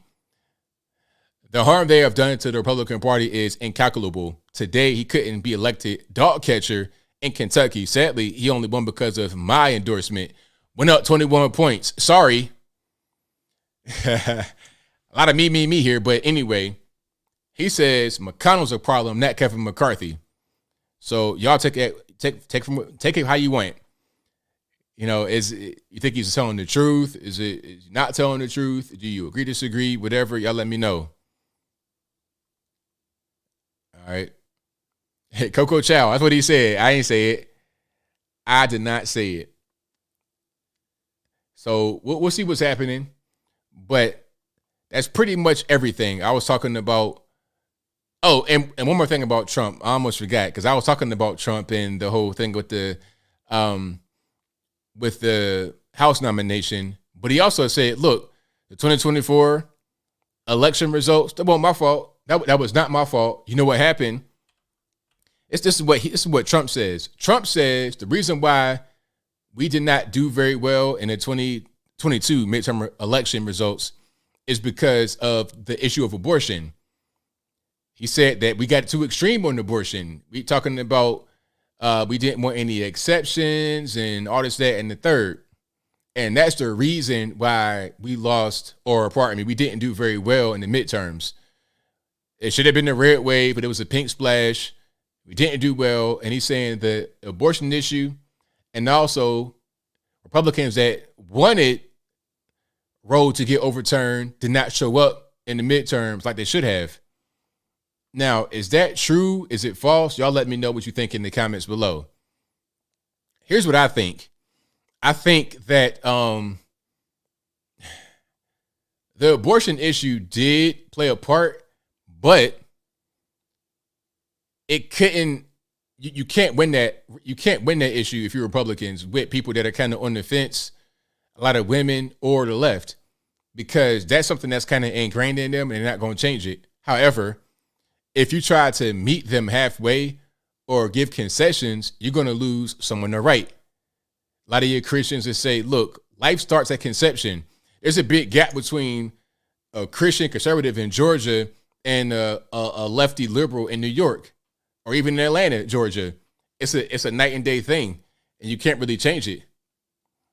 One side says no abortion period. Other side says abortion whenever. So Roe v. Wade gets cut, then in the eyes of the pro-abortion person, they're going to think that it went to zero to the other side. So you can't really make that you can't make it any more appealing than what it is, which is not appealing. So you can't really help that at all. I don't think that issue could be handled differently than what we handled it like, because if we give them concessions, then you're going to lose someone to right. So you're making a lateral move at best. You may gain some from the middle, but you lose some from the right. So you're making a lateral move. You're not gaining anybody. You're actually kind of losing your base, and you can't afford to do that. You got to keep the base and grow it. You can't grow it by subtraction. That's not how that works. If you subtract enough, if you grow enough to offset the subtraction, that makes a difference. But if you're losing as much as you're gaining, you're not advancing. You're not going forward. It's like walking on the treadmill. You're moving, but you're not moving. You're not going forward. You're staying in place. You're just moving your feet as if you're walking, but you're not really going anywhere. So yeah, I think that Trump may have had a point about the abortion thing, but at the same time, he's not seeing the other side of that. You got to keep your base, and if you're talking about exceptions and all this and that and the third, then you're going to lose some of your base too. So that's just what that is. But if you like what you're hearing so far, please give the video a thumbs up, like the video, share the video, do all of that good stuff. Now, we got super chats on deck, and then I'm going to get to the calls. The number to call is 434-658-1220. Again, 434-658-1220. I'll get to the calls in just a minute. Y'all please hang tight. And let's go ahead and get to the supers. I got to find where they are right quick. And let's go ahead and get into it. Hold on. Give me 1 second here. And where are we at? Okay, I think I see where they are right now. Okay, what's the day? The 4th. First show of the year. And thank you to Jake C, who says, hi, Anthony. Hopes your new year was great. It was. Thank you for that. I appreciate you. Thank you to Dutch Schaefer, who says, what happened, ABL? Heard you got the vax this week. I sure did not. Who said that? I would never. I think it's Matthew says, Bob, who says, Bob Saget hit his head, vaccine. Carlos Fandango said his heart stopped second time when he arrived at the hospital, as per the interview with his uncle and CNN article source from hospital. Guess the doctor tackled him too then, huh? I don't know what happened. You got to tell me. I know that he suffered a hit, unlike the other videos where people pass out and they're just for no reason untouched. You know, that's a difference there. People still do get hit in football and they still get injured. Mike Tyson II says 10% for the big guy. Thank you for that. Matthew says helmet to helmet. Hamlin judoed him over his body, dislocated his hip when he fell the second time. Fighters get really hurt from the fall when lights out. Exactly. There you go. I think it's Maxi Taxi who says it's crazy. All these injuries happen in Cincinnati.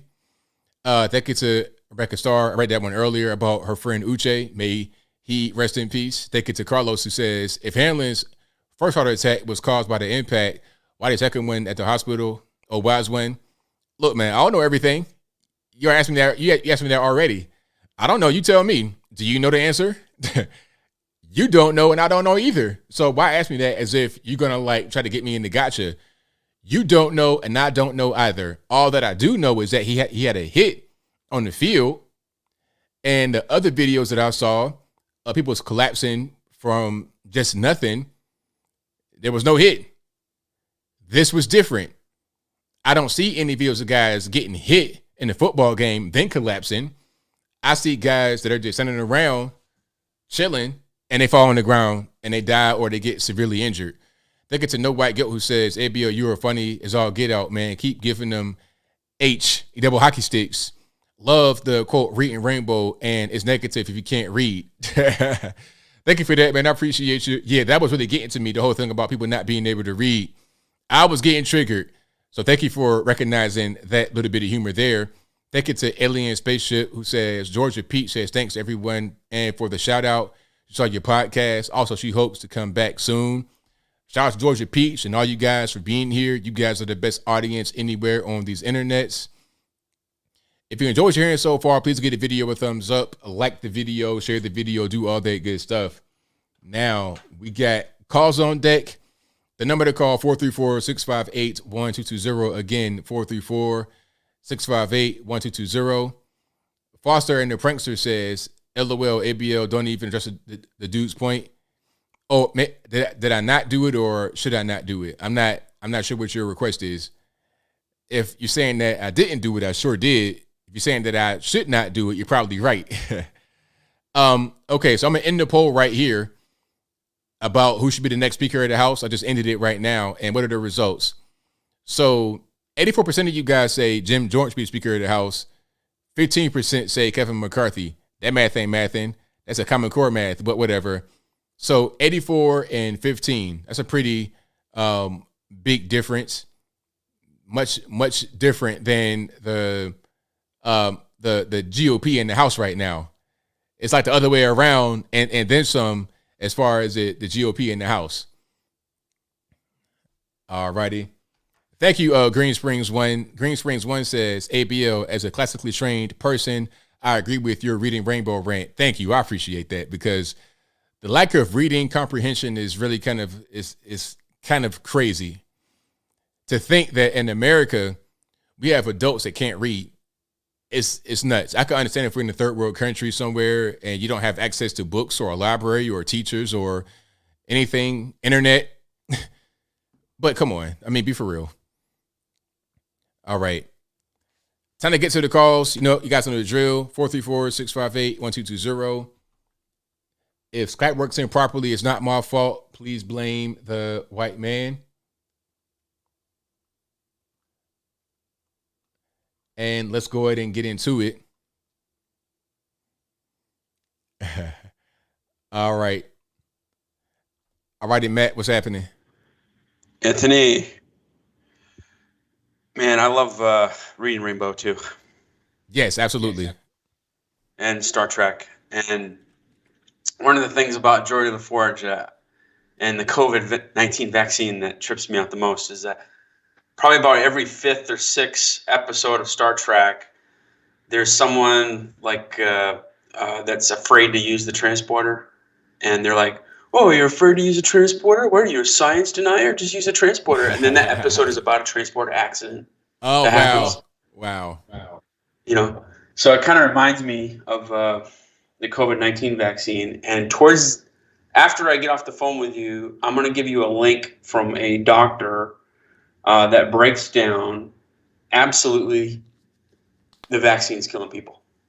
Yeah. And the Germans have done autopsies and they are presenting the evidence that, in fact, these died suddenly are more than likely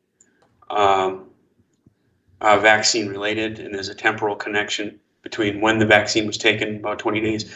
That's why the whole Bob Saget thing, like we're talking about these injuries in football, Bob Saget hit his head, and they were saying that he died from the head injury. But, I mean, basically Bob Saget probably stood up real quick, just like who in the NFL, and he fell down. And I'm looking at that video, and I don't see a significant chest impact whatsoever.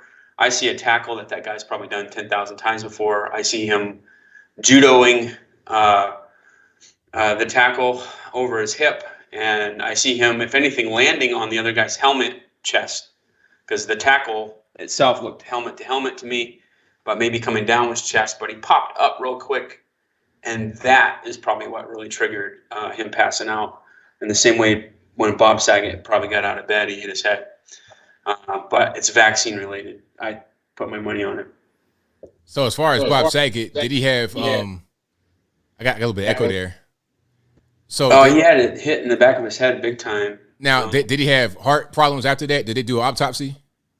I don't know all the details, and I'll get into it, but I don't think a lot of these myo and endo and pericarditis investigations were really run to ground properly. So in the study that I'll share with you in Skype after this, because I don't want everybody leaving here to go watch this video, but they sliced the heart into tiny sections and used a dye. So, and basically my working model of this is, I got out of the Air Force, I refused anthrax. I was going to get court-martialed. I went way down into this whole vaccine thing. But basically there's a binding agent in the vaccine that's supposed to, it's like a glue. And when they put it into your bicep or in your butt cheek or something like that, it's supposed to stay right there. And the reason is because you do not want to have that immune response in your heart. So your body just kind of knows that if you got gangrene or a blood infection or anything, it's probably best to not have that reaction in your heart because, as this German study describes, your heart's kind of like a tuning fork. You can be mostly brain dead and your heart will still beat because all these things are tuned to pump. And if you have any cells like T cells that are in your heart and there's an immune response there and there's some damage, even just a small amount, it can throw that whole thing out of tune. And that's what they discovered in Germany. Second, thumbs up this video if you think 75% of what I'm getting ready to tell you is correct. If you think 25 of it's wrong, tell Anthony he's horrible or I'm horrible or something. But of course, Trump is endorsing McCarthy.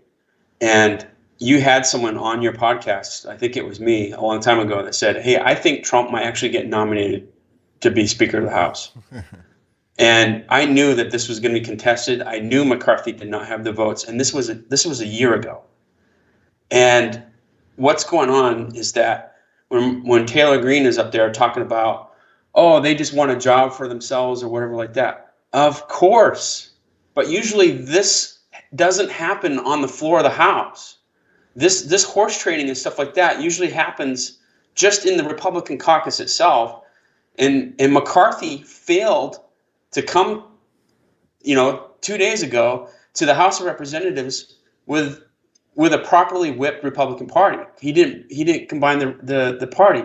And of course Trump is going to endorse McCarthy because it's win-win-win for Trump.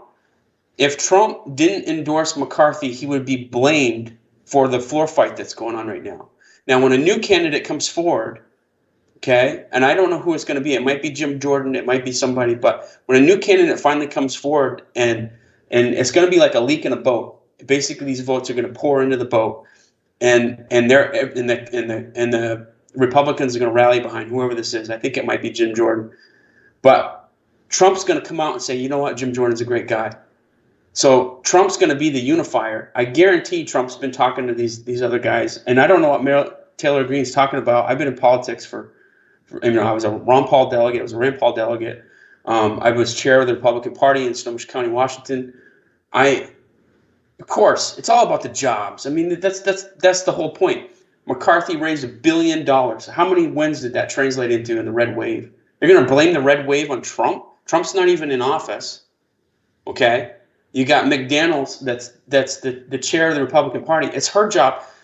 Because of her, we can't even look at the elections. We can't even poll watch. And I poll watched twice. You can't even poll watch now because of these weird COVID restrictions and that kind of stuff. You can't even signature verify. They got robots that do it now and they turn the settings way down so it just accepts anything as a signature.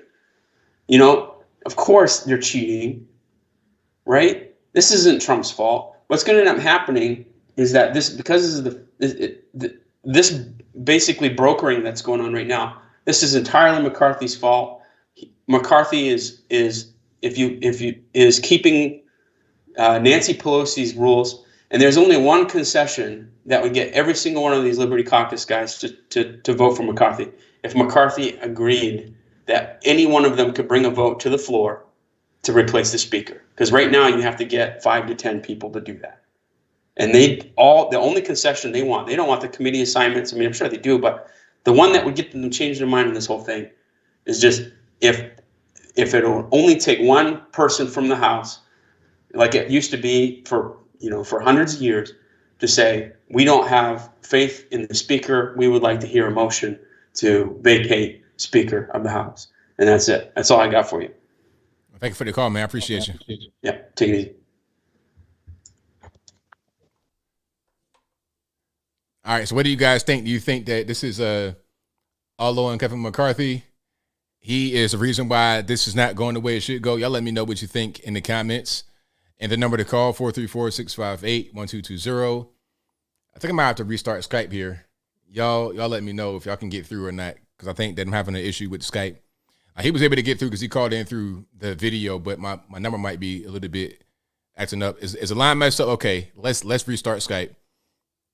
I told y'all, don't blame me, blame the white man for Skype acting up.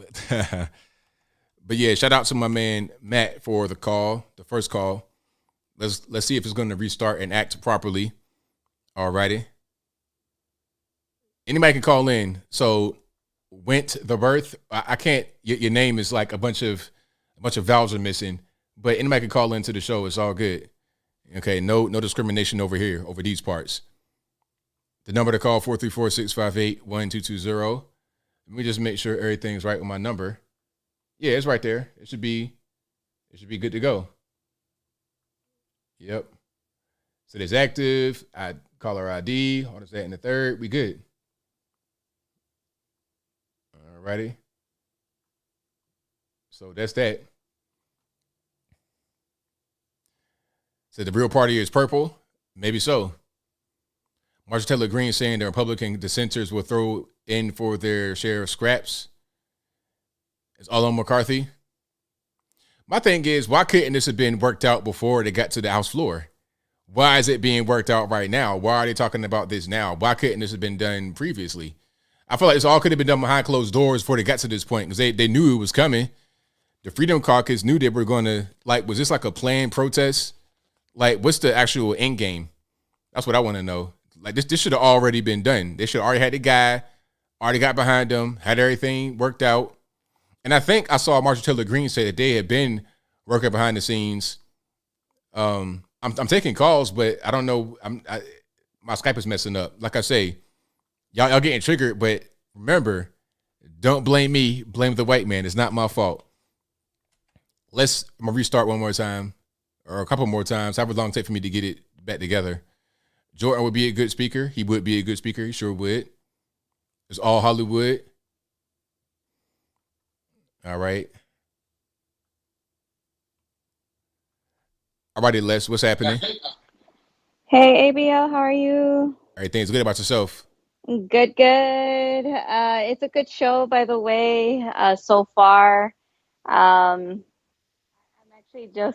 gone today with everything that you've been saying, and everybody's own opinions and perspectives. It's just been really interesting, to read the comments. Oh, definitely. The comments have been very, very interesting tonight, for sure.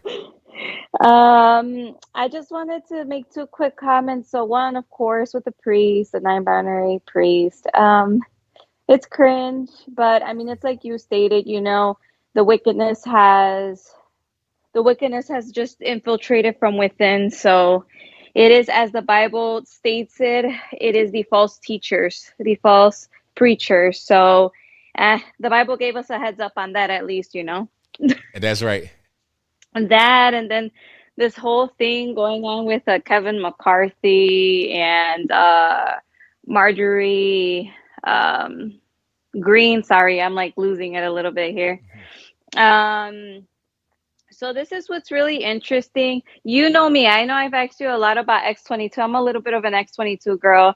I go ahead and do my own research beyond that, watch you. So it's really interesting to hear different perspectives. And I did hear this from, I know it was for sure from X-22, which gave me a different perspective in regards to, well, maybe there's just so many things going on right now that we can't see, but everyone behind the scenes is obviously orchestrating something, because why is it? I mean, and that's what strikes me as very odd with Kevin McCarthy having his record the way he is, and he's involved with the WEF. Why would President Trump continue to, to support to have him get voted, and then he still pushes out another truth stating, run with it or something like that. Like, we have a victory, run with it, something like that. So I feel like it's all over the place, because I mean, and then that too, we have to understand it from this point as well. So for 2 years, the left and the media has done nothing good for the people, and if anything, they have only pushed this whole narrative about the jab and about COVID and how you have to get the jab and life saving and whatnot, because they wanted to distract the American people on what's really going on with not only here in the US with our issues, but as well as with where was these origins of COVID. You get me? Even though we all know, it's just the fact that they've tried to push this narrative so long to distract us. So it's kind of like, is this whole ordeal of Marjorie, now coming out and, basically bashing Matt Gaetz and everyone else, asking for positions and seats and things of that nature, is this all a stunt to invite now the American people to keep a close eye on the House because of everything that's going to be investigated and everything, all the other now new information that's going to be coming out? Because even though it's not by a huge number, I mean, the Republicans do hold the House. That's right. So it's kind of like, it's a little up in the air. It's confusing, at least for me. But I mean, the way I see it, I mean, I'm a Trump girl, Trump 2024, no matter what, no matter how anybody puts it and what he puts out there on his Truth Social. It's kind of like, if President Trump keeps on like stating, hey, let's vote him in, let's do this, does President Trump have some type of leverage then? Is there something we don't know? You get me? Like, I don't know. I feel like there's just too much going on behind the scenes, and I think only time will tell, and we have to allow this to play out as much as possible so that we can finally, maybe our eyes just need to be unveiled, So I think it's a very sticky one, but I'm going to keep on just looking at it and, analyzing it. And I'm sure you're going to continue to analyze it as well and keep us updated. So, I mean, I just pray for the best for America, at this point, and for all of us, Americans, all the patriots and everything, because I mean, the agenda of America first should always be the most important. So that's what I'm striving for. And if President Trump is, doing all this for some strategic reason, I hope it's for the victory and it is for the ultimate best for us and for our country. Right on. Absolutely. Yeah, ABL, that's all I wanted to let you know and call in about. I want to wish you a wonderful night. Thank you so much for the show. And I want to wish everybody in the chat a wonderful rest of their night. God bless you. Thank you for the call. Appreciate you. Bye, ABL. All righty. Good call. Great call. Now, Les was able to call in and Matt were able to call in. They called in through like the Skype, like I guess the video part, but not through the number. So it's different. You see, I have two different ways to call in. I have the Skype email. You can look at, it's in the description. You can also call the actual 434-658-220.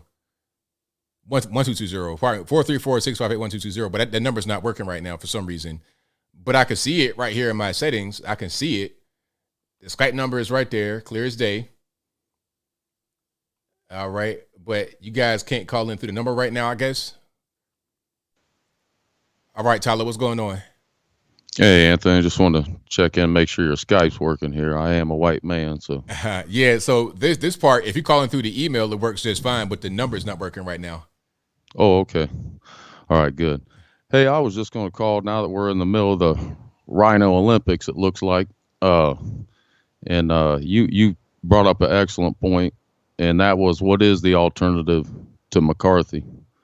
And I'll be honest, up until today, I was thinking Jim Jordan, but him kind of supporting, throwing his hat in the ring for McCarthy, it's really throws me off because it might just be me, but like McCarthy, when I see his face, he's like Zelensky. I just like want to fry his jawbone. Is that just me, or other people maybe feel that way? Nah, I understand. I understand where you're coming from. Yeah, I definitely could see that correlation.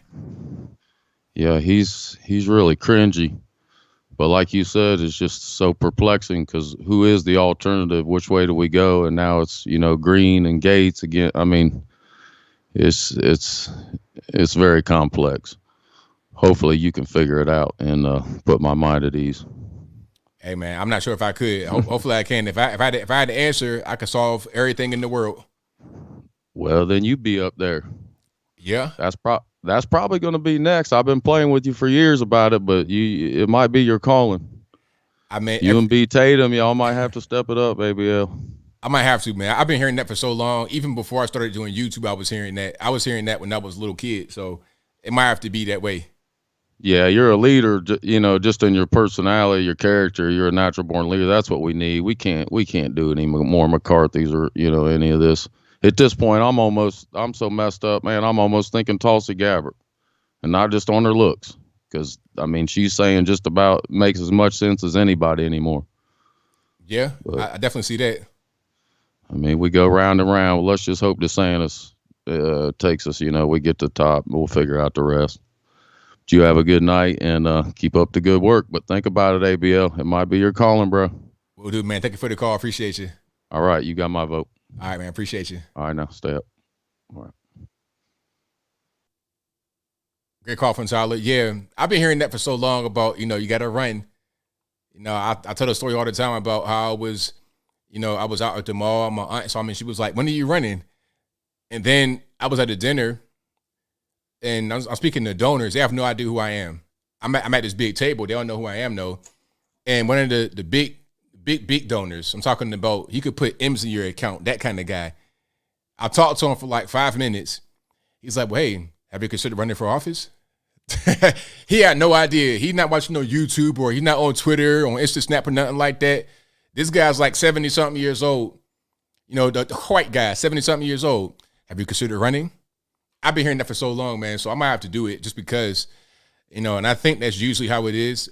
Like, and what they said, what happened to George Washington, he didn't want to run, but they made him run. And then he became like the greatest president ever, or one of the best, one of the greatest. So we'll see. All right, I'm gonna try to restart Skype one more time. If I can't get Skype to work properly, I might have to end early. Because I got to have the numbers. I got to be able to, do my show. And I'm not giving you guys my number. I have my roadcaster right here. Shout out to my man that was like, "Hey man, just get your roadcaster." You guys will not get my number because these scammers out here are relentless. You're not getting my actual my cell. Now, if I had like a little burner phone, like I use these phones. If I get like a little burner phone, I might actually do that actually, because get me a little Walmart prepaid jank just for emergencies. So, matter of fact, that's a good idea. I'm going to do that. What I'm going to do, if this continues, well, after tonight, regardless of whether I can get Skype back up and running or not, what I'm going to do is get a little burner phone. So just in case I can't use my regular Skype number, that'll be a backup. And I could put it right here in this mixer, and then I could run the calls through there, and then it'll work just fine. All right. So that's what we're going to do. But for right now, we got to just try to make Skype work. And if it don't work, then I got to end early because, I got to have the calls to do my show. So Skype, if you're listening, you get in the F rating on the Better Business Bureau. I'm calling and making a complaint because this is just not the way. IG stream, you know what? Hey, something just came sore. That's a good idea. IG stream. If I end early because I can't get my numbers back on because of Skype acting up, I'll do an Instagram stream. Yeah, I'll definitely do that. Warhill Rod says, but one of your long-lost Nigerian uncles, one of your long-lost uncles just died, and he was a Nigerian prince, and I want to get your inheritance money to you. Yeah, yeah, you know what? You got $100 trillion waiting for you. But all you got to do is pay $25 for the shipping and handling of the check. Give me some money and I'll give you some money back. The oldest scam in the book.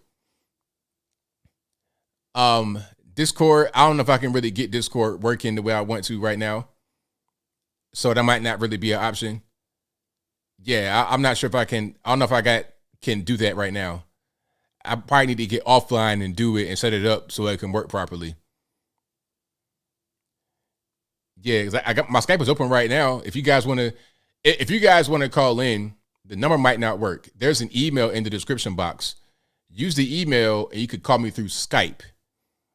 You can call without video. If you don't want to do video, you could just call through the email using Skype. If you guys have that, I know it's an old school app, but it works pretty well. It normally works well, but sometimes Skype just wants to do whatever it wants to do. And like I said, like I always say, if Skype doesn't work right, don't blame me, blame the white man. It's not my fault. Okay, I'm just dealing with Microsoft technology. Bill Gates, blame him. Call Bill and Melinda, be like, hey man, I was trying to call an ABL live last night and it didn't work. So what are we gonna do? Can I get compensated? Can I get some kind of gift card for a free Microsoft product, Microsoft Office 360, whatever they got going on? Let me get a free year of that, a free subscription to that. How about that? Because of my inconvenience by trying to call an ABL live and I couldn't do it. All right, but yeah, there's a Skype email if you guys want to do that. That'll work for me. All right. Say try to FaceTime me. No way. And I got 2 different phones, but these I can't use for this. This is my actual regular personal phone where I get, calls and all that kind of stuff and text. This is like my communication phone, the iPhone.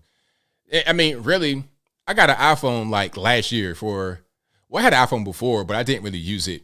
Like the iPhone, I use it now for communication, friends and family, because people get scared of the green text. They don't want to see the green text, and FaceTime, all that kind of stuff. This is just for that purpose. Video is also good on here too. Video for Instagram and stuff is pretty good on the iPhone. And then also, what else? Oh, and then this is the Samsung. This is just when I'm making videos on Instagram and whatnot.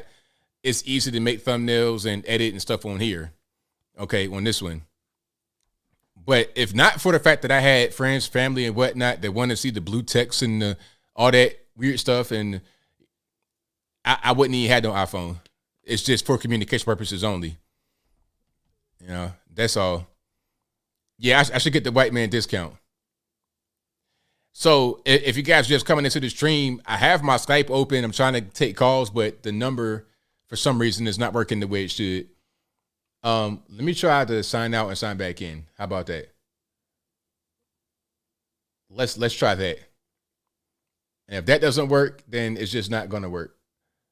All right. So let's try it one more time. All right. So I signed back out and I signed out and I signed back in. So let's see if the numbers work. The number to call, y'all try calling it. If it don't work, then it's not my fault. All righty. All right, caller. This is a Skype number for you guys that are wondering who am I speaking to. Hi, ABL. It's Devin. All righty. What's going on? Hey, going back to the abortion thing where there are enough people who are completely against abortion and don't want any exceptions. And then there's the people on the other side who the votes that would be picked up by a moderate view but lost by a hardline view. I'm wondering if there are enough of us MAGA people who aren't Republicans who wouldn't vote for any old Republican, who would much rather see Donald Trump run. I mean, I wonder if any of us would be lost, if enough of us would be lost, and, you might gain the never Trumpers, but there might be more of us than there are never Trumpers that would be picked up by Ron DeSantis. So I was just thinking about that. I'll leave that to you and I can get your thoughts. Thank you so much. Thank you for the call. I appreciate you. Bye-bye. So that's a good question. Basically saying, hey, if they pick DeSantis over Trump, then does DeSantis lose the Trump loyalists in an effort to gain those that are kind of in the center and those that don't want to vote Trump, the never Trumpers. I think that he would gain more than what he would lose. He may lose some people because he's not Trump, but I don't think that is going to be the majority of people. I think that he would gain more than he would lose. And like I was saying, if you're making a lateral move, it doesn't make any sense. If you gain same as what you lose, then it was pointless. You might as well just stay where you were. There was no point in making the move at all. Especially like if you lose the same number, if you lose the same amount from your base as you do as you gain from the new people, that's foolish because your base needs to be solid. You want to add on to your base, not lose your base, because you're not actually going to replace your base by middle of the road kind of people. All you're going to do is replace that number, but the base is what you are going to count on all the time. Not just fair weather, all the time. We need that base. But I think DeSantis would be able to get a lot of their Trump voters. Same thing with like Obama, because understand this. The people that voted for Obama twice also switched to Trump. Not everybody, obviously, but middle of the road kind of people that kind of are one way or the other. Put it to you like this. West Virginia went Obama, I think, in 2012. If I'm wrong, y'all let me know. Let me look at the actual electoral map. And then I'll be able to tell you what's going on. So not 2012, might have been 2008. I know one of those years it was close like that. So I was wrong about that. But one of those states went Obama. I know Ohio went Obama 2008. North Carolina, Virginia, Florida went Obama 2008. And then 2012, what did Florida do? Florida, again, Obama 2012. And then 2016, Florida, Trump. You see what I'm saying? So it's flipped. It flipped. The people that voted for Obama, the middle of the road kind of people, then switched to Trump. So you went from one extreme to the other, basically. You went from a left Democrat to a right Republican. It can happen. So it's not beyond comprehension to think that people that voted for Trump, a right Republican, can go to another right Republican and Ron DeSantis. They could also go to a left Democrat if it made sense. But I don't think those that voted for Trump twice are going to vote for a guy like Joe Biden, or definitely not a guy like, what's my man's name for California? Gavin Newsom. So yeah, I think that people who voted for Trump will go to DeSantis and vote for him. Some may not, but that's not going to be a lot of people, in my opinion. Good question, though. Yeah, definitely a good call. Okay. Skype, like I say, I can't. The number's not working. I'm gonna try to call. Well, not call. The next time we do this, I have a burner phone just in case. So if the number doesn't work anymore, or if it's just having a problem, if it's down, the burner phone would be the backup option. Because what I can do with this is I could plug it up. There's a space right here. I could plug it in here. There's a little aux cord, I think, somewhere where I can do a Bluetooth. I could do whatever I want, and then I can just run it that way. Matter of fact, there's a little aux cord right here. I could plug it up that way, do Bluetooth, whatever I want, and take the calls like that. Matter of fact, yeah, it's a phone option and also a Bluetooth option. And I'll hook it up through Bluetooth, and you can just do it that way. All right. So that'll be what we do a little bit later. Why not use Zoom? That's a good option. But it's just kind of the same as Skype, ain't it? Like, I want to be able to call.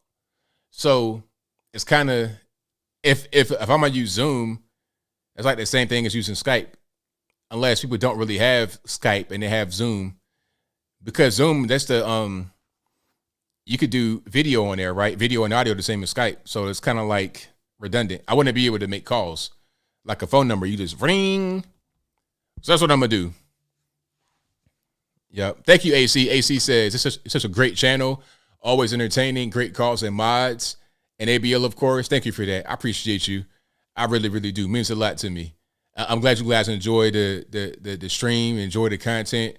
I couldn't do it without y'all for sure.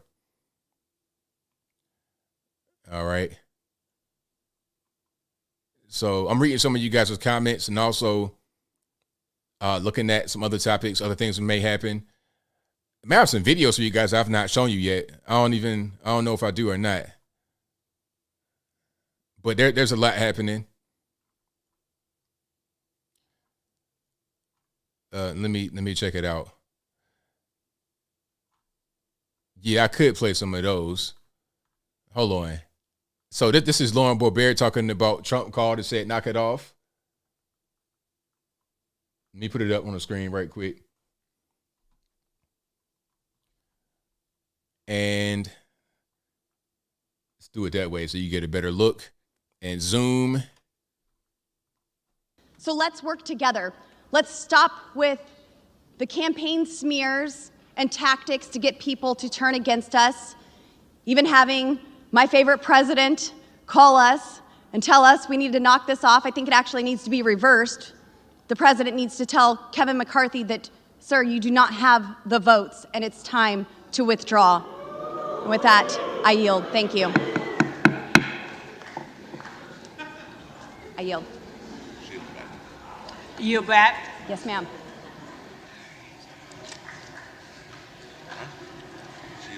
The reading clerk will again call the roll.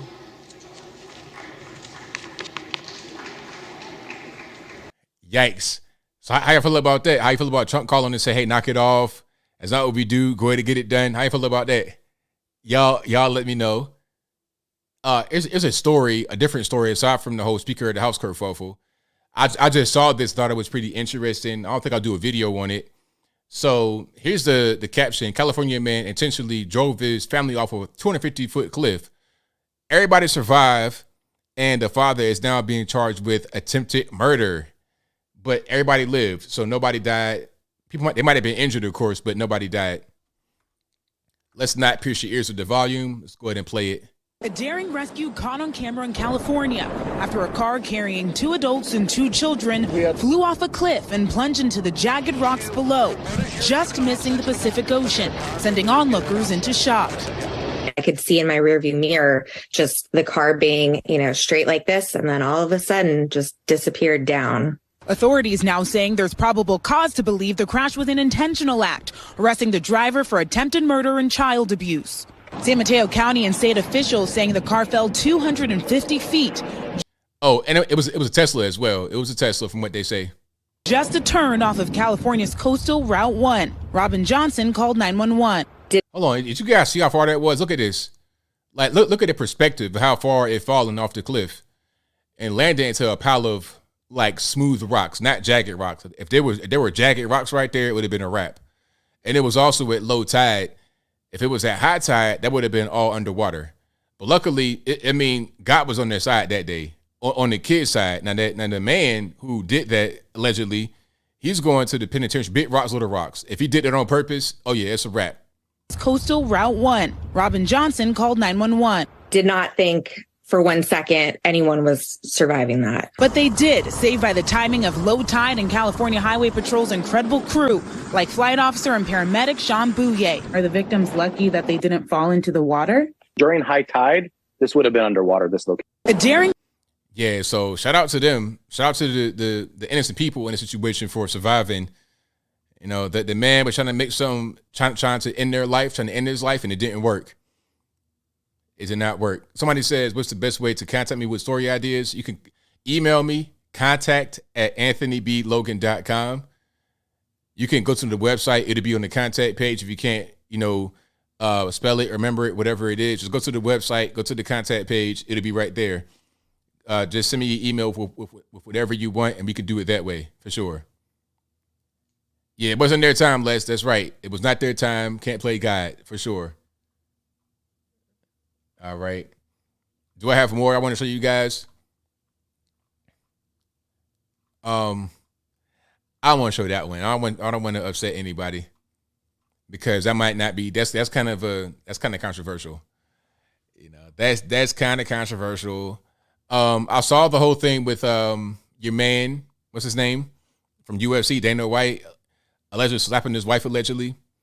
I don't know what's going on with that.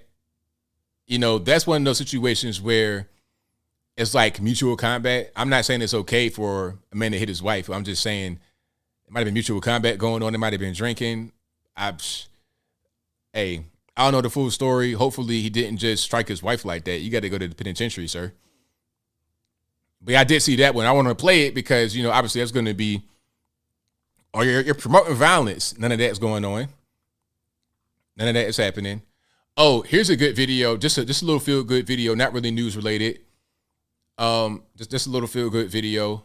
Well, first I'm gonna show you one from Miami of a certain police vehicle. You may have seen this one, and then I'll show the feel good video. So here's the police vehicle in Miami. Shout out to my man Chandler Crump, the young boss.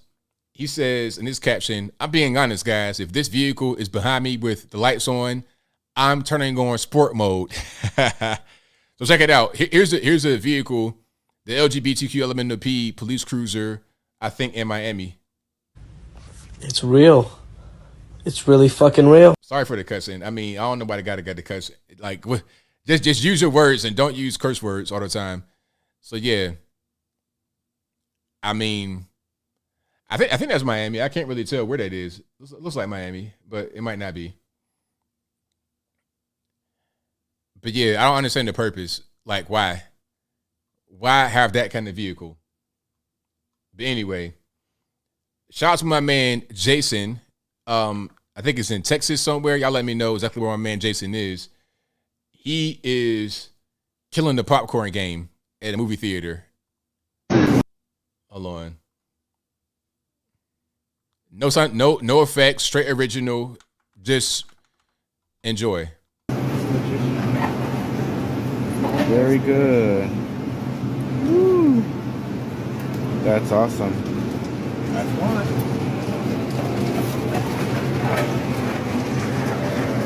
Very cool. Yeah.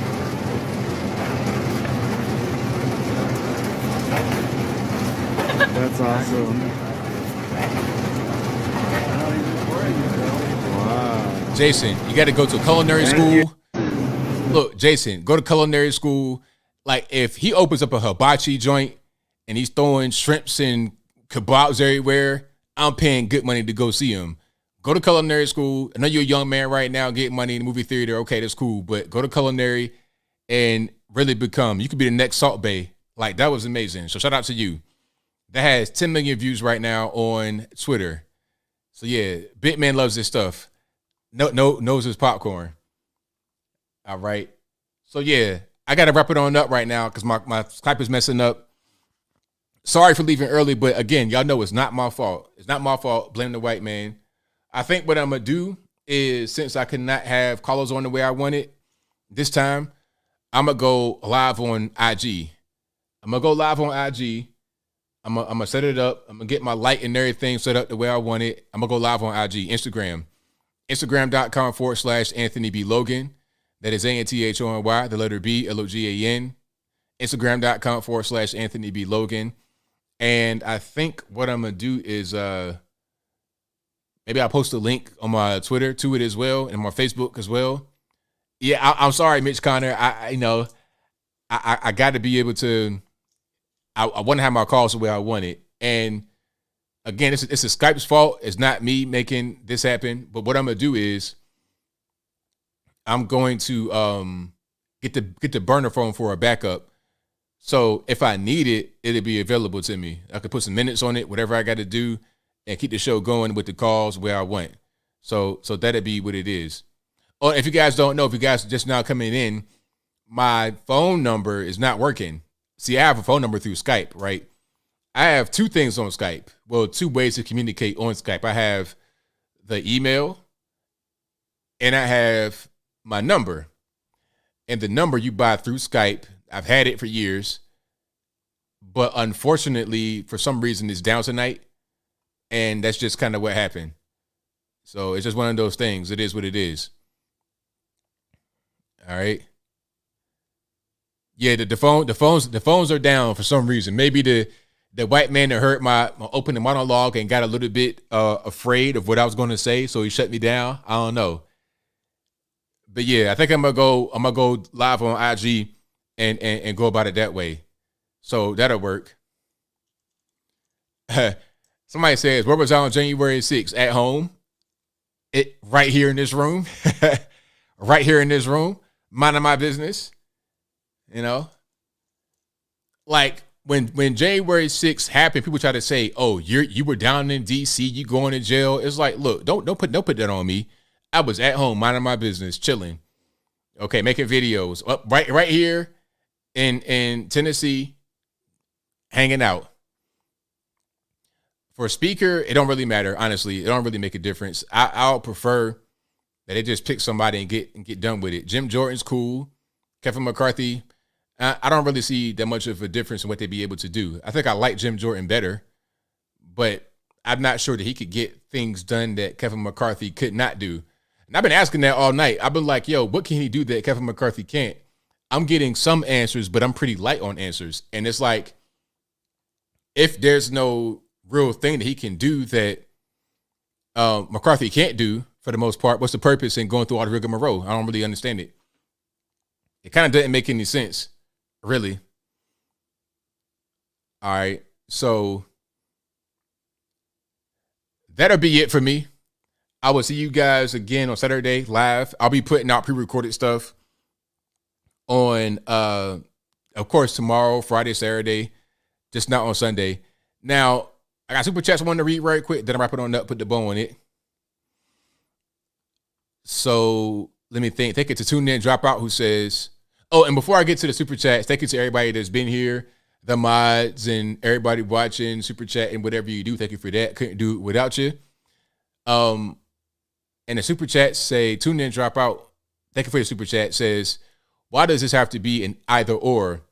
Yes, the shot is causing heart-related issues, but so can taking a direct hit to the chest. Probably never going to know the truth of the matter anyway. That's very well said, and I agree with you 100%. Very well said.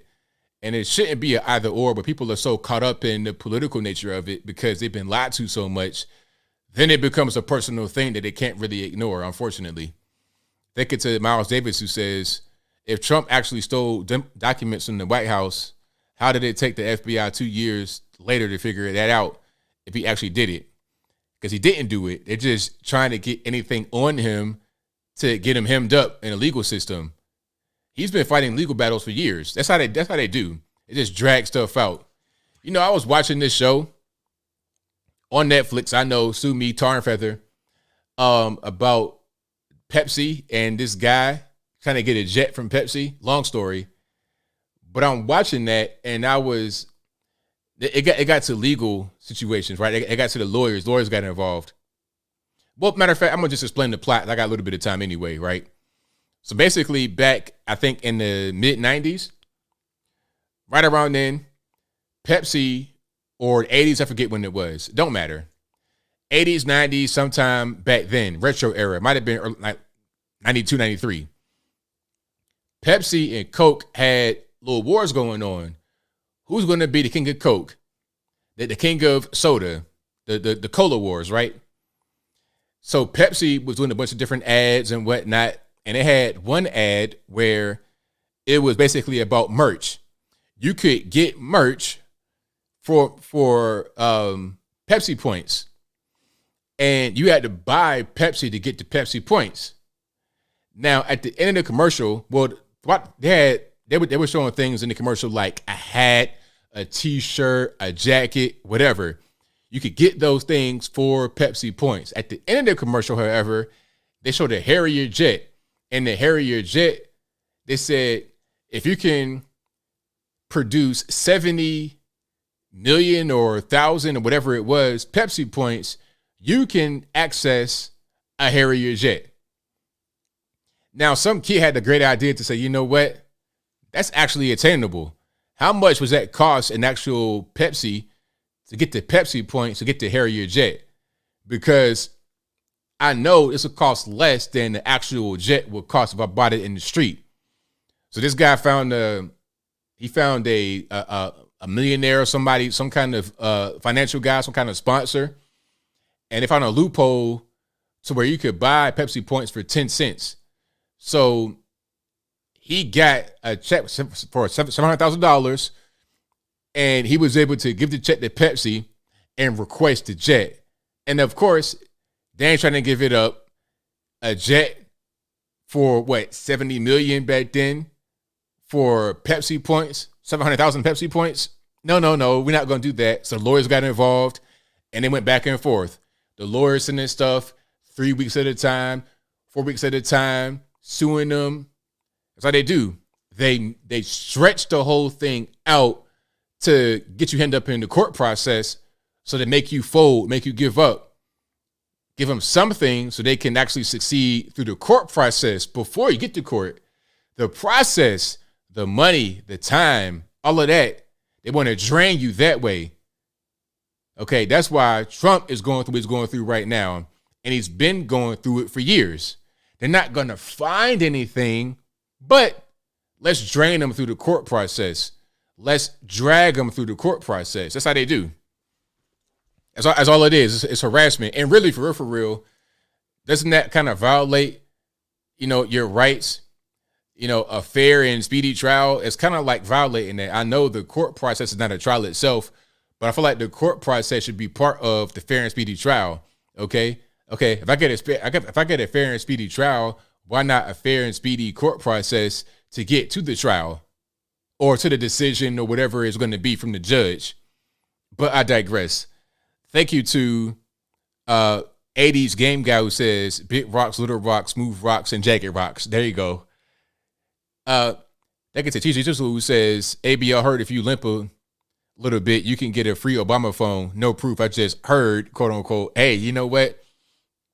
I'm about to show up to the local disability office with a limp and be like, hey, you know what? Times are rough. I'm out here, barely able to make it, and I gotta be able to get on the bus and I can't make it. Can I get a free phone for my troubles? A free Obama phone? Yeah, I might have to try that. But no, I'm gonna go to Wally World, get a little burner phone, and make it happen that way. So if the Skype number is down, I'll be having the backup, so I won't have to try to finagle something at the end. All right, but that'll be a wrap for me until I stream again live. And I'll be putting out pre-recorded videos all throughout the week, of course, as I normally do. But until next time, y'all be safe. I'm out. In peace.